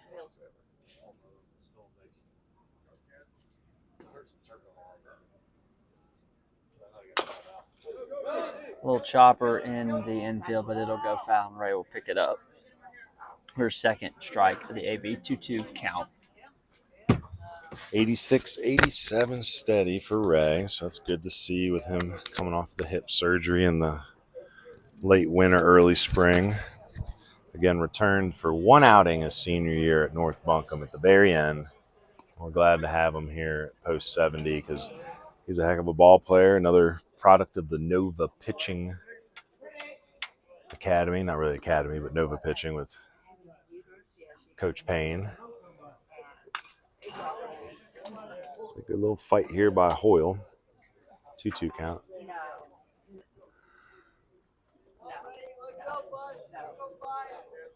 So we saw Hagen pitch at Crest back in March, early in the season. The Crest versus Burns at Crest matchup looked really good. It was our Camwood bat player of the game. Yes. Got him. Oh, nice back pick by Connor. Bang, bang play. Hunter's going to go ahead and watch that replay.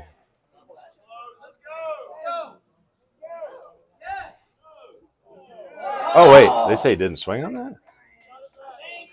That must be the makeup call from earlier in the game when Luke Nesbitt took a whole hack and they called it a check. We're looking at the replays here. Ooh, No, he didn't. Yeah. I think they got it right. that's right. So, You got 2 on the same play. I think the umpires did get those correct. But oh, a little excuse me swing line drive down the right field line. That's going to cause a little bit of trouble. Hilliard picks it up. He's going to throw it in over the cutoff man right to Evan Connor. It'll be a 1st and 3rd situation. Great throw by Hilliard coming there. Came So, up slinging it, kept the runner from advancing to third, and a good cutoff there to keep Oh, no, Oil he for missed going. he missed the cut. Went all the way into Connor, but it was so fast that, you know. But it was a funny swing. It was like that, almost like that Pete Alonso drill he does, where he stops the barrel at contact. He just kind of, excuse me, swung it off the right field. He missed a cut. Wow. Yeah, I mean, it was a bullet. It was a good That throw ball by was in Hillier. there quick. Well, we got ourselves a Jackson Medical Associates pitching mound visit here for you. Again, sometimes you got to go check on your pitcher, just like you got to go to the doctors and check up on yourself. So if you're looking for a new primary care, or what was all these words? Urgent care, pediatric, pediatrics, endocrinology, women's health.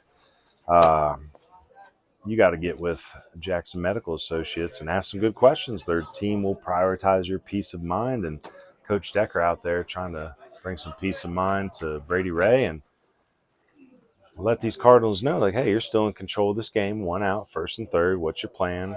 You know, Evan Connor's the type that you can't just steal second automatically. It's not Little League baseball out here. So, you know, double play still intact. We're at the number 9 hitter, Zach Rayfield. And we'll see if maybe Coach Ruff and Post 82's got something up their sleeve with some small ball at the bottom of the lineup here in 1st and 3rd. You know, we could have delayed steal. We could have bunts. Hunter looking for a new cord. Yeah, that one's shot.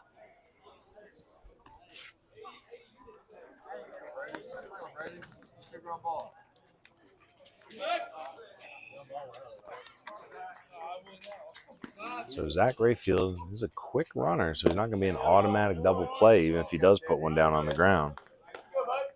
2-0 is the lead here for the Cardinals. Brady Ray in relief of Micah Simpson, who worked 4 innings, scoreless, 3 hits, no walks, 2 Ks. Misses low, so Ray around the zone right now. 2-0 count.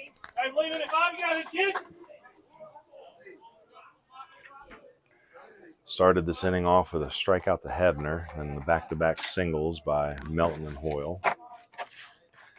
Again, Melton, a Baltimore chop right down into the ground that bounced over Caden Davidson's head. And then the excuse me swing line drive single by Hoyle. Pinch runner out there for Hoyle. Courtesy runner again, looks like Hunter Brown. Brown thrown out stealing in the 4th inning. Pinch running for Kobe Putnam.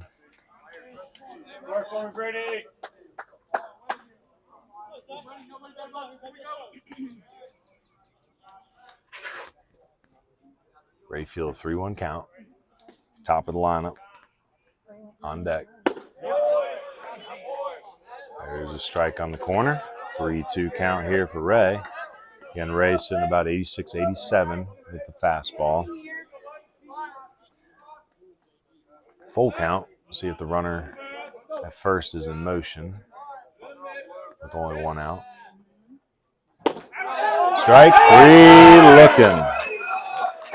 So pretty good timing for a Burlette Painting called strike 3. That'll be 2 outs. And again, remember, every time they paint the corners, we want you to think about Burlette Painting and their residential and commercial painting and power washing services. So back to the top here with Max Davis. Max 1 for 2 at the double, a stolen base.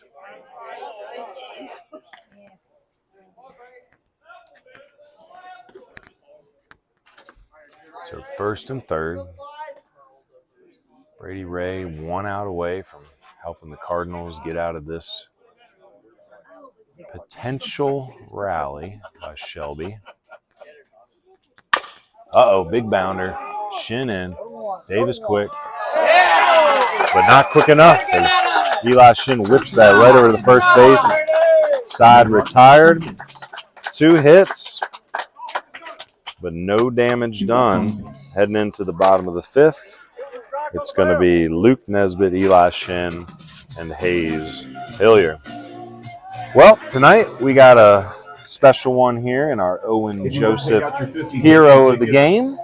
Owen Joseph and Baseball University wants to celebrate a local veteran every broadcast we do. So please reach out to us. If there's someone that you want to nominate in your neighborhood, we'll bring their name up on the broadcast. And what we've noticed is a lot of our veterans are very humble. You know, they don't like the attention. But we also want to let our folks know that, like, hey, we got a lot of good people in our neighborhood that served, and we got to really appreciate those neighbors. You may see them as only neighbors now, but they served our country, and they need some respect. So tonight, our hero of the game is Staff Sergeant Tim Nix, father of Brady Nix. Again, Brady, a pitcher on our Post 70 team here. Tim, he served from 1986 to 1991 in the Air Force. He was security specialist in law enforcement for the Air Force. He was stationed in Grand Forks, North Dakota.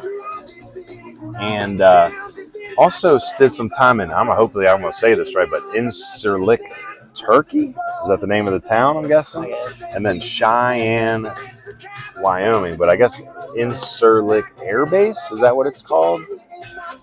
Incirlik.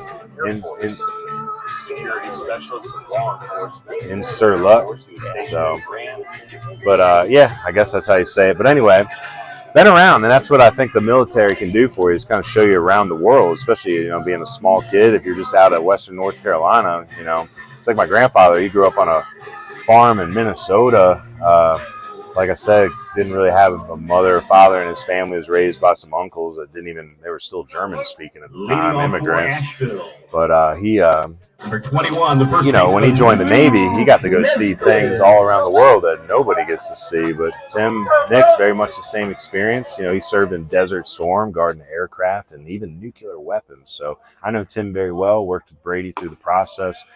Their family's been very good to me, and you know, we appreciate Tim very, very much. And, you know, I talked to a few of our other players today to see who in their families got some veterans. And I think we found another one for Monday's game. So we appreciate it. And, again, that is our Owen Joseph hero of the game, Tim Nix. So Luke Nesbitt up for a second time at an RBI single in the second. 2-0 count here. 3-0. Lumberjack Luke, he's a big, strong man, wearing number 21 for the Cardinals. 3-0 count. You give him green light here? I say you let him swing. There's a strike, 3-1. Come on, Luke. All right, how's things going there? I see you messing with that camera. Everything good? Just trying to make it look straight. There's another strike, full count. So Putnam out for his fifth inning of work. 2 runs, both earned. Well, I should say 1 earned. 1 was a wild pitch. I'm sorry. Caden Davidson scored on that dirt ball in the second inning, and that was the RBI single by Luke Nesbitt that followed. So 1 earned run versus Putnam this evening, which is funny because it's like you threw the wild pitch, you earned it. But in the books, nope, unearned run. Well, pitch? You sure? Backside foul. I think didn't we look this up last time? Wild pitch pass ball is a Yeah, because it's it is earned. considered. It's earned because it's anything on the pitcher. Pass ball. Yeah, okay. So never mind. 2 earned runs for Putnam. So full count here for Nesbitt. You're gonna know this by heart next year. I promise you. Swing and a miss. So that is the. Oh man, Putnam's racking them up tonight. 1, 2, 3, 4, 5, 6, 7, 8 Ks. So 8 Ks through 4 1/3. Eli Shin, also a strikeout victim in the second inning, seeing if he can try to break this K streak here by Putnam. Putnam struck out the last 3 batters, including 5 of the last 6. So Delo's been starting to rise a little bit. He started off 83, 84, now up 85, 87.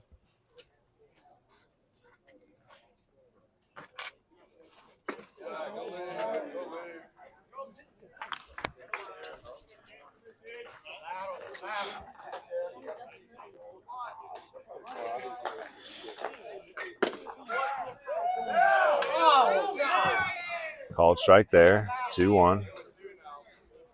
Or wait, 2-2? What's our count? 2-2. 2-2. Fly ball. I think that ball is going to hang up, though. Called by Hebner. He reels it in for out number 2. Now bring Hayes Hillier back up. Hayes ground out to second base in the second inning. Hayes Hillier. Hayes Hillier coming out to the old Skilo Classic. I wish I was a baller. Wish I was a little bit taller. If you were a little bit taller, I don't need any more height. So I've hit my head enough on low-sitting doorways and exit signs at Apple Valley Middle School, probably. My shed all the time.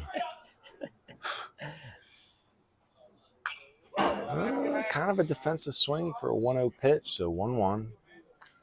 So they kind of hung it, though. So Putnam been locked in since the second inning. He's gone 1, 2, 3, then the third, fourth, and if he retires Hayes, the fifth inning. So again, if he gets Hayes, that'll be 4 out of 5 innings that he's gone 1, 2, 3 as well. Again, Hayes, third brother in the college baseball lineage now with 3. Hillier originally went to Liberty. I think he's a High Point now. And middle brother Connor, who's playing for the Hendersonville Honeycrisp in town, is at Barton. And Hayes heading off to NC Wesleyan next year.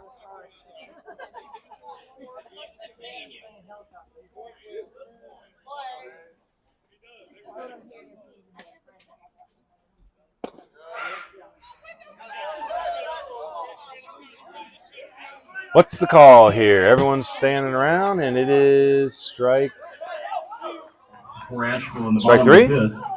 Called strike 3. All right, so strike 3 looking. It's Burlette painting. Called strike 3, and man, I'll tell you, Putnam is dialed in. 4 out of 5 innings. 1, 2, 3. 1, 2. How many Ks? 1, 2, 3, 4, 5, 6, 7, 9 Ks through 5. Kids locked in. Hey, we appreciate all our sponsors.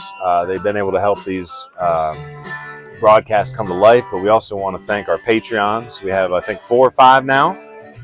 We need about probably 1,000 to really make this crowdfunding thing work. So please share this information with your friends and family. www.patreon.com/BBUniversityWNC.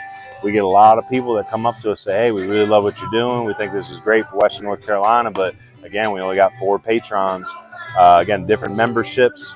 $5, $10, $20, $50. I think I'm going to try to make a $1 one just to try to coax some more people to get involved. But the idea of crowdfunding is creating opportunities for our Western North Carolina ball players that do not take the money out their pockets. It's bad enough they got to start saving up for college tuition, but it's even worse when you start to see the money being made in the private industry off of $4,000, $5,000, $10,000 college recruiting programs. And we were doing the math down at Perfect Game. What was it? Each team's paying $4,500, and there's 400 teams, so $1 million events, and they're selling and they don't have enough money to pay their interns. When I go online and look for an internship, and it's like, what, $10 an hour to keep the book? Well, hey, I ain't trying to dog them too much. They've been around for a long time. All I'm going to say is they're very much, that whole industry very much feels like travel baseball, the amusement park. I'll dog them. It's a scam. And I think a lot of you, I worked in the big industry. There's some good people in there, but it's a business model, especially when they're selling T-shirts and concessions and charging college coaches $15 gate fees. And the parents are paying for parking and everything else. So it's something. But join our Patreon, and I promise we're going to keep that mom and pop feel, really trying to make sure that it's done the right way. Relationships, we're big on relationships, whether it's working with the players and the families or the college coaches and the players that we're trying to link up. So very much like with Coach Chubb today, flying in from Pittsburgh, spending all this time down here. He's currently down at Post 100 watching their game versus Gastonia tonight. Scouting a few players. Nice play by Hayes Hillier in right field. Motors across the foul line to catch the ball before putting the brakes on That is the B.H. Granning glove work play. Again, for the tough work, you got to put on the gloves. And B.H. Granning Landscaping knows about hard work, and no one's working harder than Hayes Hillier out there right now. So 1 out. He got over there in a hurry. Technically foul, right? It was in foul territory. Yeah. Drew He Dixon. caught it very close to the line and was into the wall in about half a second. So Drew Dixon up now 0 for 2. Strikeout victim in the first. Fly ball out in the 4th inning.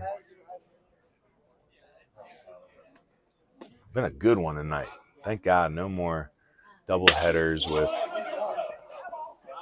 nice piece of hitting, but goes foul. They've been hunting that right field line tonight.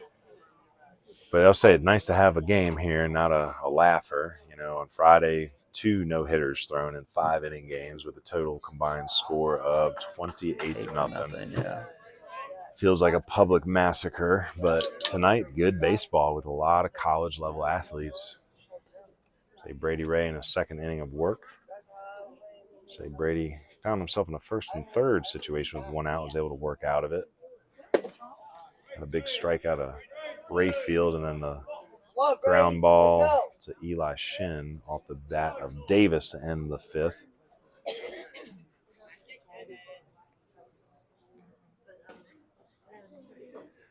Brady Ray, an exclusive stretch worker. Well, that ball is deep, deep, deep, and into the glove of Hayes Hillier. Excellent play. 2 Gold Glove snags in 1 inning. That is a B.H. Granning Landscaping Gold Glove play. And you would have thought off the bat, Drew Dixon went into his home run trot, and Hayes Hillier said, we don't do that here. Shutout remains 2-0. You might have to clip that one and put it on Twitter tonight.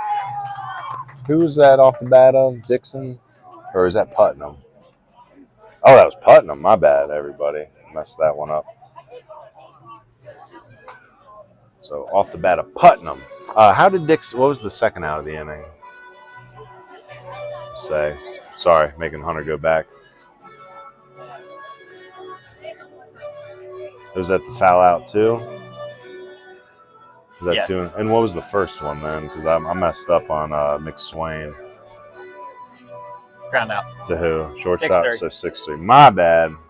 So 6-3 was McSwain. Dixon was a fly out to right. That was a great play by Hillier, and then an even better play by Hillier. I like watching that kid play, man. He is a good baseball player. I think Coach Clifton's going to love having him on staff. Well, hey, maybe those bats will get going here and we can get some more State Farm insurance runs. But first, let's talk about Camwood Bats, located in Haywood County. They're our official bat sponsor for the Legion Streaming Series. Game bats, trainers, tees, tutorials, and more available for purchase at www.camwoodbats.com. As part of the partnership with Camwood, make sure to use the coupon code BBUWNC for a 10% discount on all purchases through their website. Heck, we were at that wood bat tournament yesterday. I should have just put a big old coupon code on my shirt and walked around. Well, here we are in the bottom of the 6th, having a heck of a ball game here. It's going to be top of the lineup, JoJo Brown, Colt Nelson, and Evan Connor at the plate.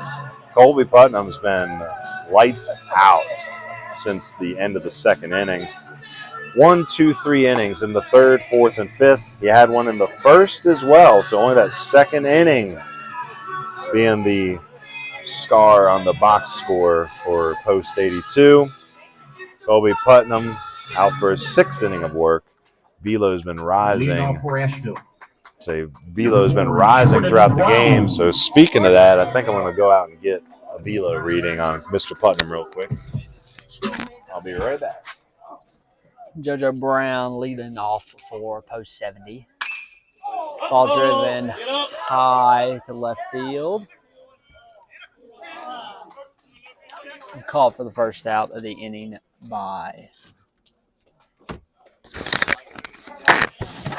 Let me get this right. Fielder number 10, Colt Nelson.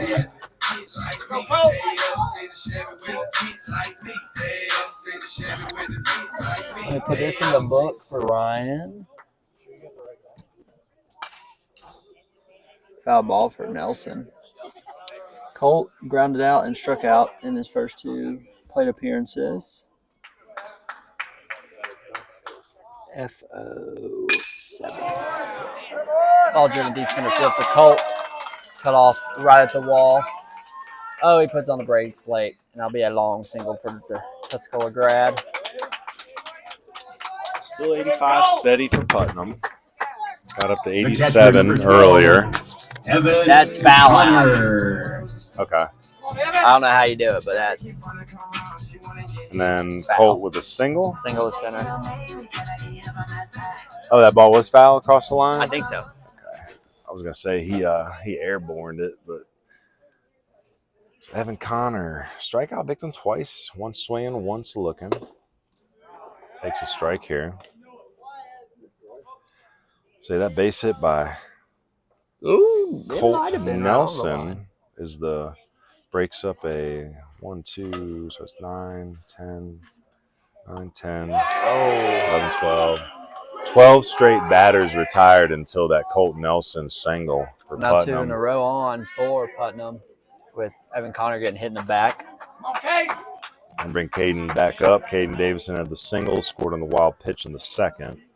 His single was a slow bounder that just made it over Putnam's head and then died on the grass for an infield single. Grounded out to third base in the 4th. It's the best opportunity Post 70 has had since the 2nd inning. Again, as I had mentioned, 12 straight retired by Putnam until the Colt Nelson single. Caden Davison, I think he knew he missed that one, but he also felt that bat slip a little bit out of his hand, so he asked for the pine tar to reapply. JoJo Brown hands him his bat. He grinds his palms into the label to grab some pine tar.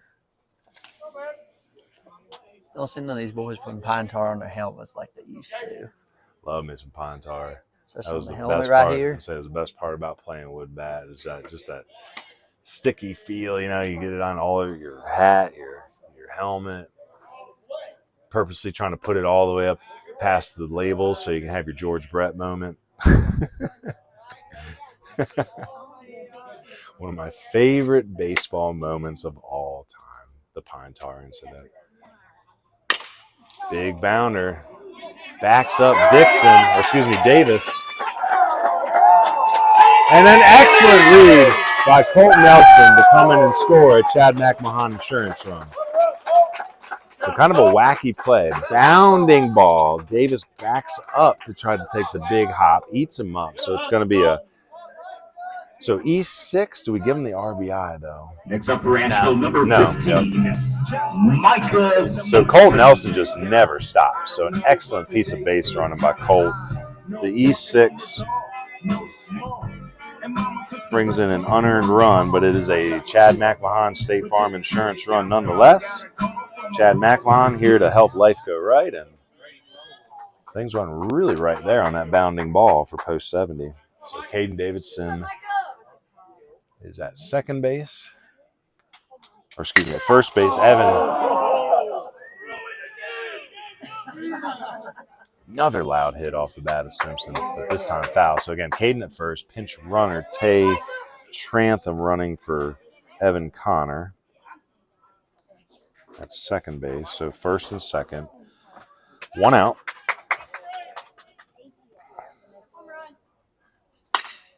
Micah Simpson fouls another one off. Let's see what King Clutch has in his bag of tricks here. The most clutch baseball player in the history of Western North Carolina, Mike Simpson, finds himself in an 0-2 count.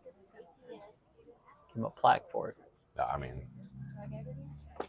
somebody argue that.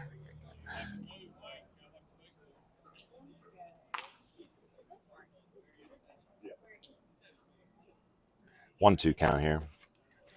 Again, Simpson, a recently proclaimed free agent looking for the right college fit. Might wait until after the MLB draft to see just where certain four-year schools are standing, if they lost players, open up money. Very content too. Knows that the JUCO route and some of the top D2s are out there as well. Hope y'all got that catch up. Oh, it was the catch of the year right there. Yeah, for sure. Oh, double play ball here. So 4 to 6 to 3. I'll put it on our Facebook. For sure. I don't know. Here we got the Legionnaires using big tech words with me. A what file? A He's GIF using file? JPEG. JPEG? What are we talking about here? Hey, man. I was in computers in the 80s. Since then. You invented the JPEG. I'll tell you what, back when Windows was black and white, Yeah. I had motion on their touchscreen to Oh wow. start off the Apple and went to So we need to hire you essentially to be our tech guy because we're still very, very I don't do green. that much anymore. So. Well, we appreciate you. We appreciate all our Legionnaires, and we're having a heck of a season here. But what are we talking about, Hunter? Recruiting advising? I mean, you want to talk to him? You got anything to say? Huh? Tell the people about American Legion Post 70. Oh, membership. Give a pitch for membership real quick. Veterans that need to join Post 70. Why? Oh yeah. Okay. Post 70 is this year. Our membership is 222. Our new year starts January or July 1, and I got 2 more I processed yesterday. Nice. Well, hey, if you're listening out there, we got plenty of veterans, and look, Post 70 is the only one that's supporting the baseball. So no matter where you're at, get down to Post 70 if you served. Again, I think the only conditions had to have at least 1 day of active service and no dishonorable. Right. Honorable DD 214. Yep. Yep. So again, let's get that. It had to be wartime, but now Not pitching for Asheville. anytime after Number Pearl 19. Harbor. I got you. So let's try to bump up membership to 300 by this time next year and keep supporting Post 70, and they'll keep supporting our baseball team. Our dues are $40 a year. We meet the last Monday of every month. Free dinner, and I don't mean a hot dog. We have spaghetti, dessert, salad, something different every month, free. The meeting's at 7 o'clock. Come on out. Well, we appreciate you. We do not have a ball. Hey, Not have a ball. y'all don't need to be drinking anyway. You know, y'all grandparents setting good examples. So, Yeah. well, hey, let's talk real quick about our recruiting advising program.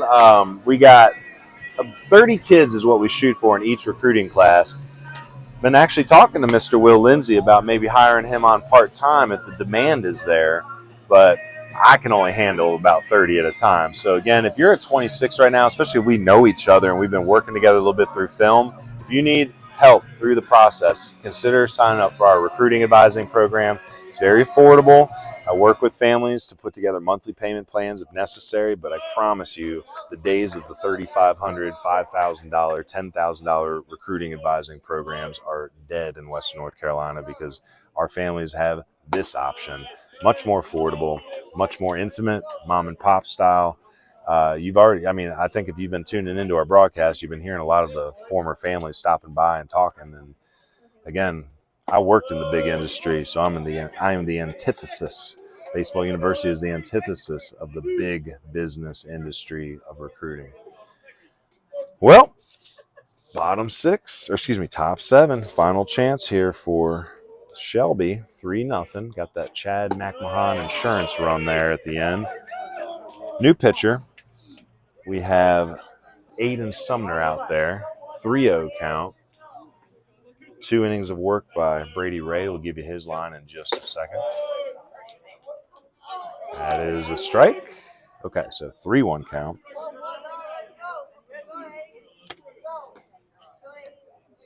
Delivery coming from Sumner. Ball high. He's going to start off the 7th inning with a walk.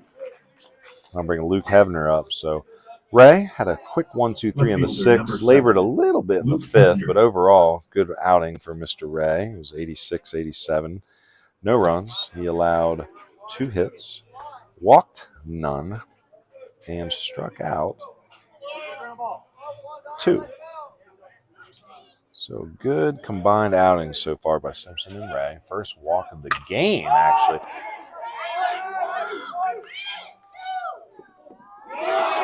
Safe at second. I think Carson Wallace is arguing that he made a flip tag.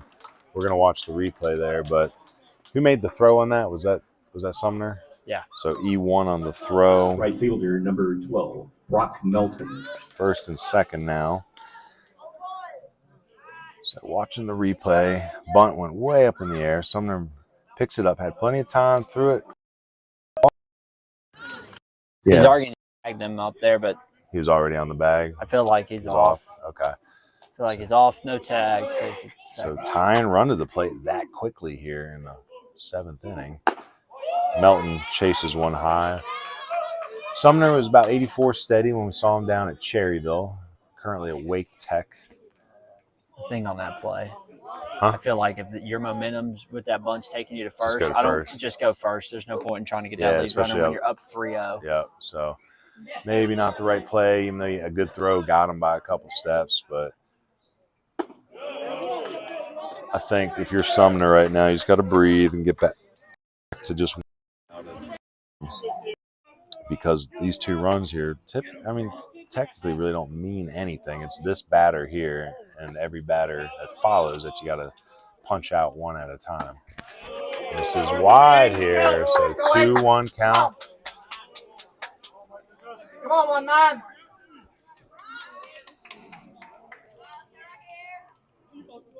So 3-0 is our score. Brock Melton trying to add to this potential rally here. Going to take another ball outside, so Sumner missing out right now. 3-1 count. Again, stay tuned after the game for our Collins Masonry post-game show, where we'll be talking about our Nova pitching Gritty pitcher of the game and our Poppy Popcorn player of the game. But first, a mound visit brought to you by Jackson Medical Associates. Jackson Medical, located up in Silva, North Carolina. They offer several services, including primary care, urgent care, pediatric services, and focused women's health and endocrinology support. Reach out and discover how Jackson Medical can be a resource for your family's health every step of the way. And I think Aiden Sumner right here just needs to take it a step at a time, and that's probably what Coach Decker was relaying to him. So again, Ryan Decker, the pitching coach here from Post 70, son of head coach Chris Decker. We had Kyle Decker on the broadcast last Friday if you tuned into the Cherryville game. So Kyle, recent baseball player and graduate of Presbyterian. Kyle being a doctor, right? He's going for med stuff or PA, physician's assistant. He's basically a doctor, can do about everything but prescribe medicine, I think. Too many prescriptions anyway. I think I read a stat the other day of something like 70% of the world's pharmaceutical consumption is in our country. So take that fact and do what you want with it. Elton's going to foul that one off. 3-2 count now. Say this is the hand-wringing, teeth-chattering time of the game. 3-0. A great environment. Let's go, Aiden. Also, got to mention Aiden Sumner is in a save situation here too. So it's the first save situation Post 70's had in I think the entire year. So it's, at least for our broadcast. So ball 4, bases loaded now here for Post 82. Again, Luke Rayfield on third base, Luke Hebner on second, and Brock Melton trots on first base. Hagen Hoyle up. Hagen had the excuse me single in the 5th inning. Come on, Aiden. Catcher number 9, Hagen Hoyle. Poked it down the right field line for a base hit. So Sumner going from the windup, bases loaded, big secondaries. Ground ball down that third base line, just foul. So Cade Davison made an effort on it. Way to get ahead, that man. There's a few inches wide left. Go 1-9. Bag down there. Again, turned into a pretty night here at West Henderson. It was muggy most of the afternoon after the rainstorms came in. want to thank Coach Chubb, Matthew Chubb, who's in town, scouting our players, been meeting with families. He's actually going to be strike 02. Say Coach Chubb available all day tomorrow to meet with families that have interest in Geneva. So give us a holler. He's already got a bunch of meetings set up with the families that he's met throughout the last couple of days. They want to recruit out of Western North Carolina because they feel Western PA is very similar, not only in geography but also in lifestyle. And in fact, when you look at the original immigration of this country, a lot of the people that end up in Western North Carolina came from Northern England and the Scottish area, and in Western PA, it was very much the same. It was the two areas in this country where the people from Northern England, the borderlands out there, settled. So lineage runs deep for both areas and similarities. Hard hit, Carson Wallace, 1. Shin, 2. Double play. So 1 scores, but 2 quick outs to help give the Cardinals a little breathing room. So 6 to 4 to 3. Typically don't see double plays that smooth at this level. Center fielder number 5, Zach Rayfield. Wallace, the Shin, and Nesbitt. So Hebner down to third base on that. Rayfield scores the first run of the game, so shutout is off the table. Melton retired at second. Zach Rayfield here. Final hope for post 82 Shelby. So again, 3-1. 0-1 count. Sumner can go ahead and just take all his concentration off that run at third base. That run means nothing right now. The only thing that means anything is this batter right here, Zach Rayfield. And Aiden Sumner trying to fill that zone. So 0-2 count. Down to the final strike. Keep this AB alive and gets on base, gives 82 a chance. Top fly foul. Yeah, good year by Zach Rayfield. Coach McFarland's Crest Chargers was an all-conference selection, all-region. Younger brother Luke, also a good ball player, wants to play in college. Zach toyed with the idea for a while, but decided to just go on as a student. Trying to give it his all here in his final year at Legion. Swing, fly ball, left field. Looks like it's hooking Pavone back. And he makes the catch, leaving his feet on the warning track. So we're going to end the game with a BH Granning glove work play. Final score tonight. Asheville defeats Shelby 3-1. So nice play by Colt 45 out there. BH Granning glove work. And there it is. Thanks for coming out to the game tonight. Hope to see you tomorrow night as well as Asheville takes on Caldwell at American Legion Baseball. Congratulations to your Post 70 Cardinals with a 3-1 win tonight over Congratulations, Shelby. Post 70 Cardinals, on your first place finish. Again, we're going to be back here tomorrow night for the game against Caldwell. So right now, let's take into our post-game show brought to you by Collins Masonry. Again, great block work back there by Evan Connor. And if you like good block work, you're going to love the work of Collins Masonry, specializing in block and stone. They've been your local family-owned masonry contractor for more than 20 years of experience. Proudly located in Bryson City, but also proudly serving Buncombe, Haywood, Jackson, Aiken, Swain, and Graham County. Final score, 3-1. Take you through some box scores here. The scoreboard says 1 run on 5 hits for Shelby 82 and 3 runs on 4 hits for Post 70. We'll get the brass tacks in a minute. For Post 82, again, gotta say hats off to Colby Putnam. We'll get his line here in a minute. Max Davis was 1 for 3 with a stolen base and a double. Wyatt McSwain 0 for 3, Drew Dixon 0 for 3, Colby Putnam 1 for 3.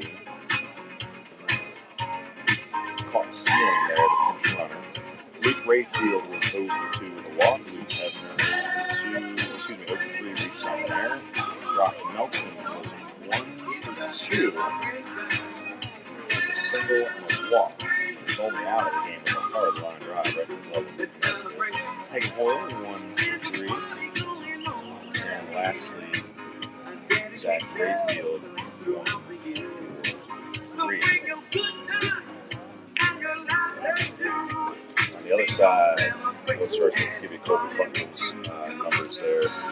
Colby worked 6 innings.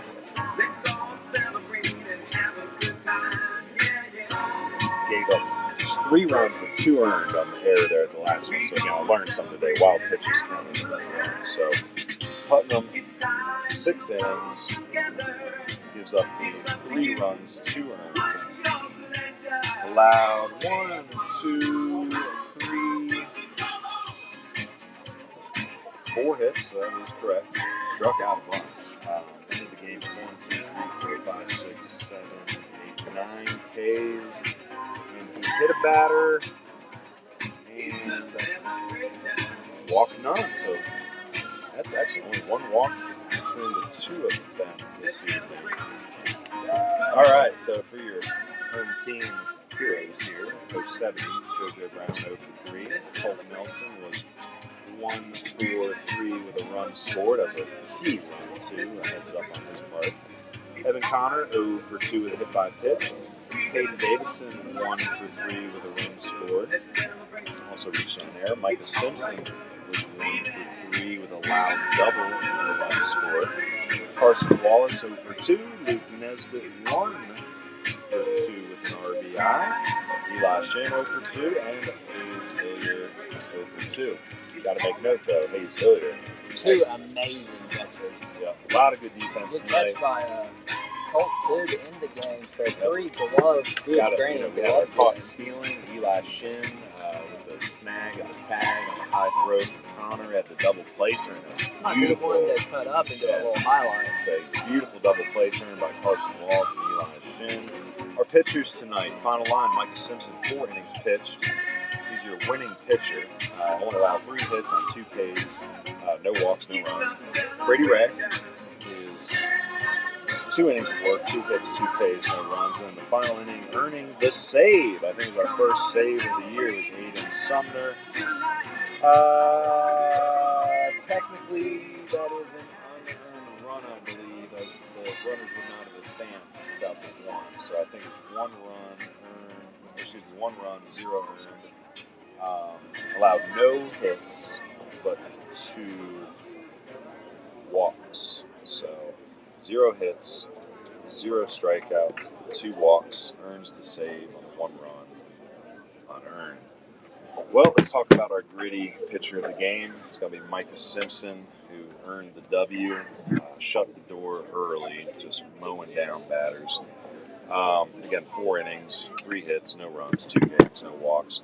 And again, Nova pitching performance, got to draw attention to him. You saw him tonight, Brady Ray. He worked with Anthony Payne. He's a good example of what happens when you combine good work ethic, data, and just a constant grind, right? So new school data, old school grit, Nova pitching performance. Thank you, Anthony Payne. Tonight's player of the game, I ain't really thought about it. Let's see here. Nobody really blew it up. I think with the great pitching performance and then the 1 for 3 with the loud double, I think Micah Simpson is going to be our Poppy's handcrafted popcorn player of the game. So we'll get out there and talk to him in just a bit, do a couple interviews once Post 70 coaches are done breaking them down. But again, our Poppy's handcrafted popcorn player of the game is Micah Simpson, brought to you by the most delicious popcorn you're ever going to eat. So again, Poppy handcrafted popcorn, real people, real flavors, real love. I think a lot of their proceeds are going to help the Helene victims as well. So we appreciate the heck out of them. Again, thank all our sponsors. We'll run through them at the very end. But for now, let's go ahead and take a break. We'll be back.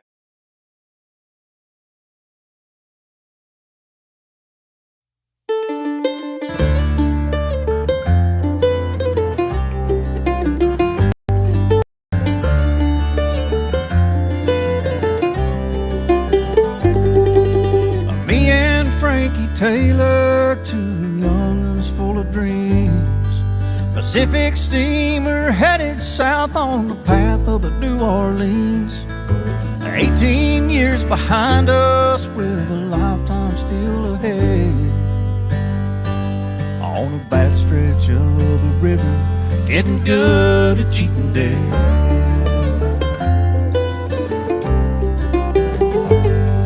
The Ohio is mighty, she's ruthless and so strong. And underneath her waters lay many a rouster's bones. To make it past Kentucky would sure put a mind at rest. And to see another sunrise, you consider yourself blessed.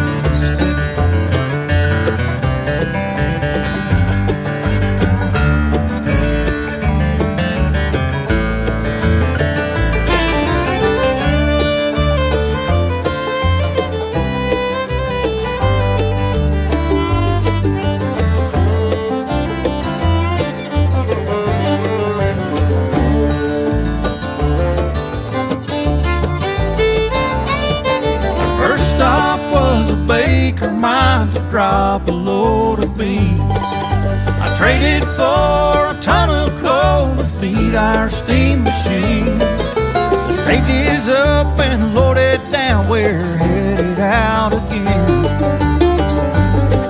I never thought it'd be the last time we'd ever see dry land.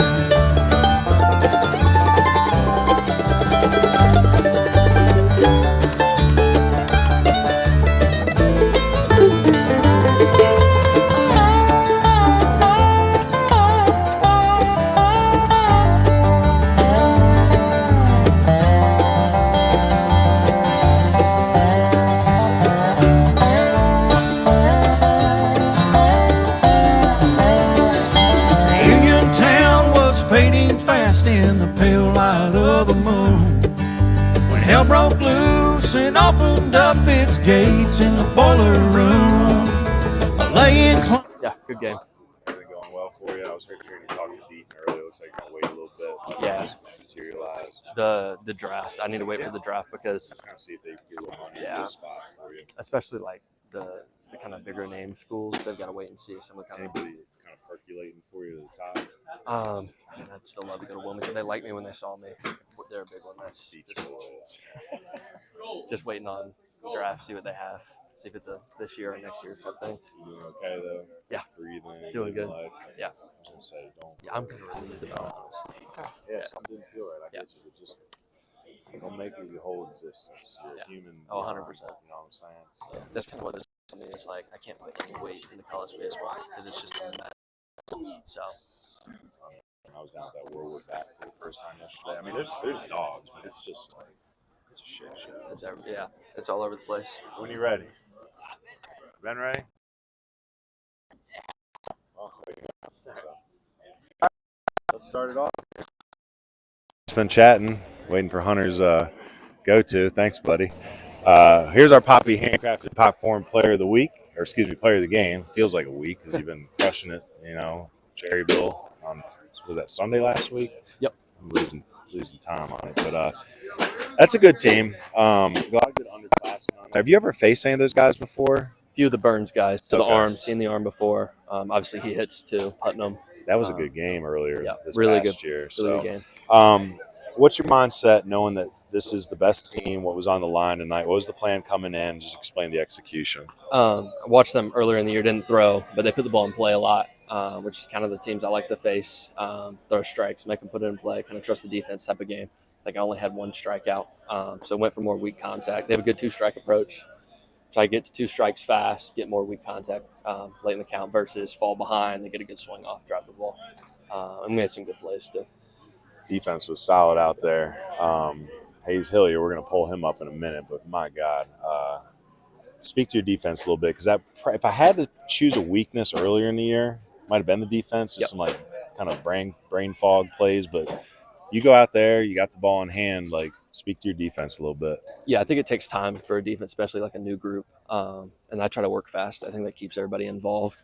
If you're taking time in between pitches, like me being a fielder too, you get bored out there. You get caught on your heels. But if you're working fast, I think the defense kind of is willing to be aggressive for you, get you off the field. So kind of working fast, a lot of balls in play, kind of keeps them involved. Not a slow game, that type of thing. And then lastly, I guess it's maybe they got a little peek in on our conversation. Like the college game is kind of nutty right now. You're a free agent essentially, and I was asking you earlier, just like, and more just kind of giving you the advice of like, baseball is not y'all's whole life. Like y'all are human. You got to breathe.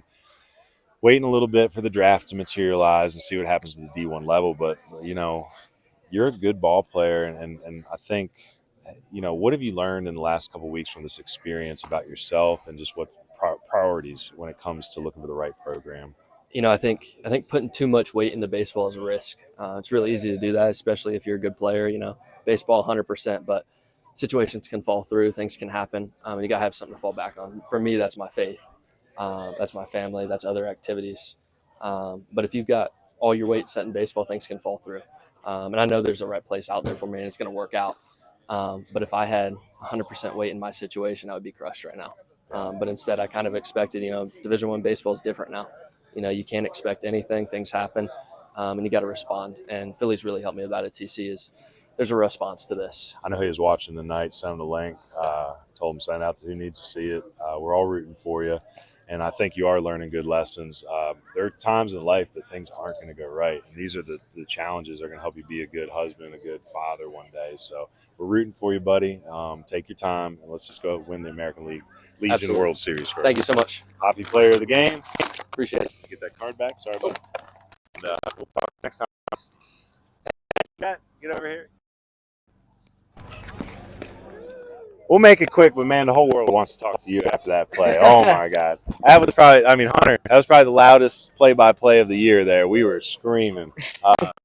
He was pimping it already. Yeah, I heard that. I know you didn't see it because you were too busy tracking it. But all right, balls hit. Take us into your mind right there. I'm not gonna lie, I blacked out for a second. I just in the moment type of thing. I just had so much adrenaline, but I just remember taking my drop step and then just running. I'm like, oh, I got to go get this. I can't let them score. And, I just had to make a play. I overran it a little bit, and then I just had to recover. Did you find the wall at all, or were you just I hope I don't run into I'm running into this wall. I'm going straight through to catch this ball. I love it. We've been calling you a little nickname here. You've been just hustling. You're hitting. You're a hard-working kid. So I add that extra H, Hayes Hillier. We've been calling you Triple H, okay? Because we've just had so much fun watching you play the last couple weeks. And I remember when we watched you playing that TC game, you had a really good game in right field that game too, man. So you've been catching. You're a versatile guy, but you think you're an outfielder? Is this where you're going to end up? You think? Because you look good out there. Yeah, I'm going to try to make myself utility. I'm working on a little infield, working on my catching, but I'm going to go as a primary outfielder. I dig it. And try to go from there. I know Coach Clifton's been pumped. I text him all the time, and he gave me the thumbs up tonight watching the game. So you and Jackson are going to do great for him. It's one of the best D3s in the country. So all right, we're back tomorrow. So go make more plays. Go put the ice on a little bit too. I know you've been banged up after that fall. So. And the name was wall over there too. Yeah, I'm going to go through it. You know what I'm saying? That's why we call him Triple H. All right. Actually, Coach Decker is going to join us real quick, too. We hadn't had a coach on in a minute. I think we forgot the last couple. Doing his coach. Coach is going to coach, so let him get done coaching. Say Coach is going to coach. Sorry to interrupt you over there, but wow. Yeah. Wow. Yeah, that's first place.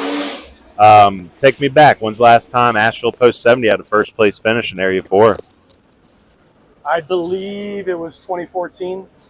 I think they had Hensley, and they had a bunch of really good players. I think Braxton was on that team. I only know because I was actually looking to figure it out. And so I think it was back in 2014. Wow, so 11-year drought. It's been a little bit. It's been a minute. But it was a good game, man. It's been a good season. We've the guys have found a way to get the dubs, and even tonight. And we've been trying to tell them there's going to be a moment coming where a challenge is there, and tonight was a challenge. Shelby is a really good team. Putnam was a great pitcher. He's everything as advertised. He's got a great off speed, great changeup. Upper eights. I'm sure he was probably 80, 85, 87 tonight. 85, 87. Touched 188, but hey. That's he's one of the better arms that we've seen all year. He retired 12 in a row at one point. Yes, so he was motoring for a minute. I was watching. I was there. It was fun though. It was good. The guys found a way to score a couple runs. We got a nice insurance run there in the sixth. We were caught in a little situation as to what we wanted to do there. To be honest, we really wanted Brady Ray to roll, but we didn't want him to have to go up and hit. Yep. And so when his spot came up, he filled in for Micah, and I'd rather have Micah in there hitting, take the chance to score some runs, and it is what it is. It worked out for us. It worked out. Hayes is it like the high school rule where you can re-enter? Yeah, we can re-enter. So in the regular season, you can re-enter. In the postseason, you can't. Interesting. So it's something for us to think about, and we generally speaking have not re-entered guys. Once they've come out, they've not gone back in. But we've also, generally speaking, always DH for our pitcher. And generally speaking, been up 15-0 a lot. So yeah, and so we have had some nice games where we were on cruise control. But tonight we had a little challenge, and we know, and it's like I told them, this gives us an opportunity for the 1 seed. And we will probably see Shelby down the road, I would guess, hopefully. Mm-hmm. And if we don't see them, then we'll see Cherryville. I would guess that would be one of the two that we would see. But we got to get there first. And so we're only as good as tomorrow's game. We're only as good as the next pitch. And that's something that I keep telling them, that you can't take a pitch off. You can't take an at-bat off. You can't take a game off. You've got to become ready to play at all times.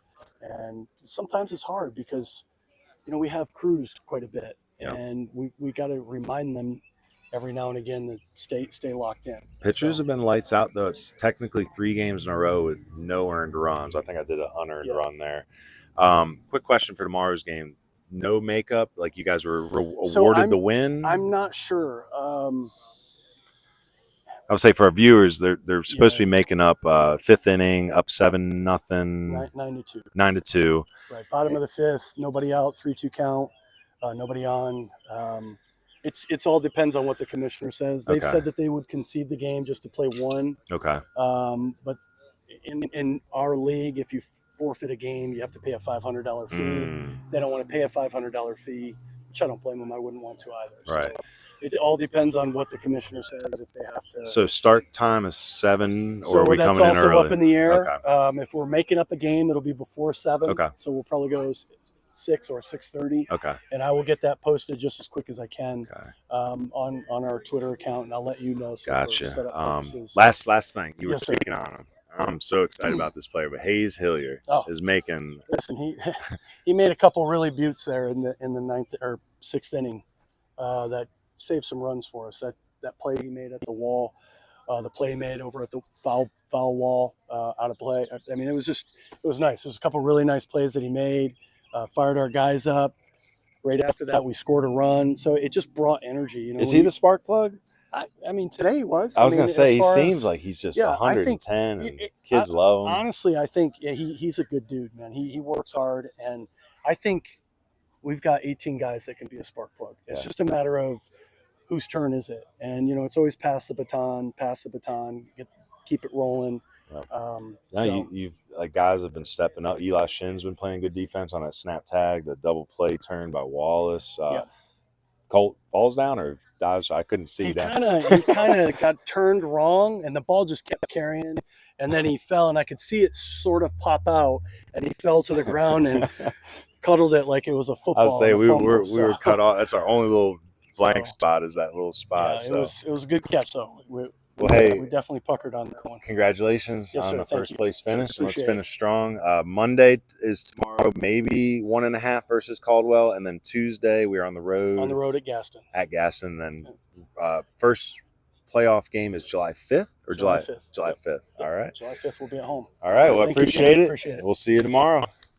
All right, Hunter, we're done. Let's do our farewell spot here. Want to thank all our sponsors. Again, our broadcast sponsor, our headline sponsor to the Brim Refill Store, Owen Joseph, Collins Masonry, Ion Outdoors, BH Granning Landscapes, Rounders Hat Company, Builders First Source Brevard, Burlette Painting Company, Poppy Handcrafted Popcorn, Jackson Medical Associates, Nova Pitching Performance, Shin Building Company, Carolina Pack and Go, State Farm Insurance with Chad McMahon, and of course Camwood Bats. I guess we'll see you tomorrow. I'm going to hand it off to Hunter here. And champions. Baseball University of the Blue Ridge, thanks you for tuning into the American Legion streaming series presented by To the Brim Refill Store. From Mills River, North Carolina, on the campus of West Henderson High School, this has been coverage of North Carolina Area 4 American Legion Baseball, where Asheville Post 70 defeats Shelby Post 82 by a score of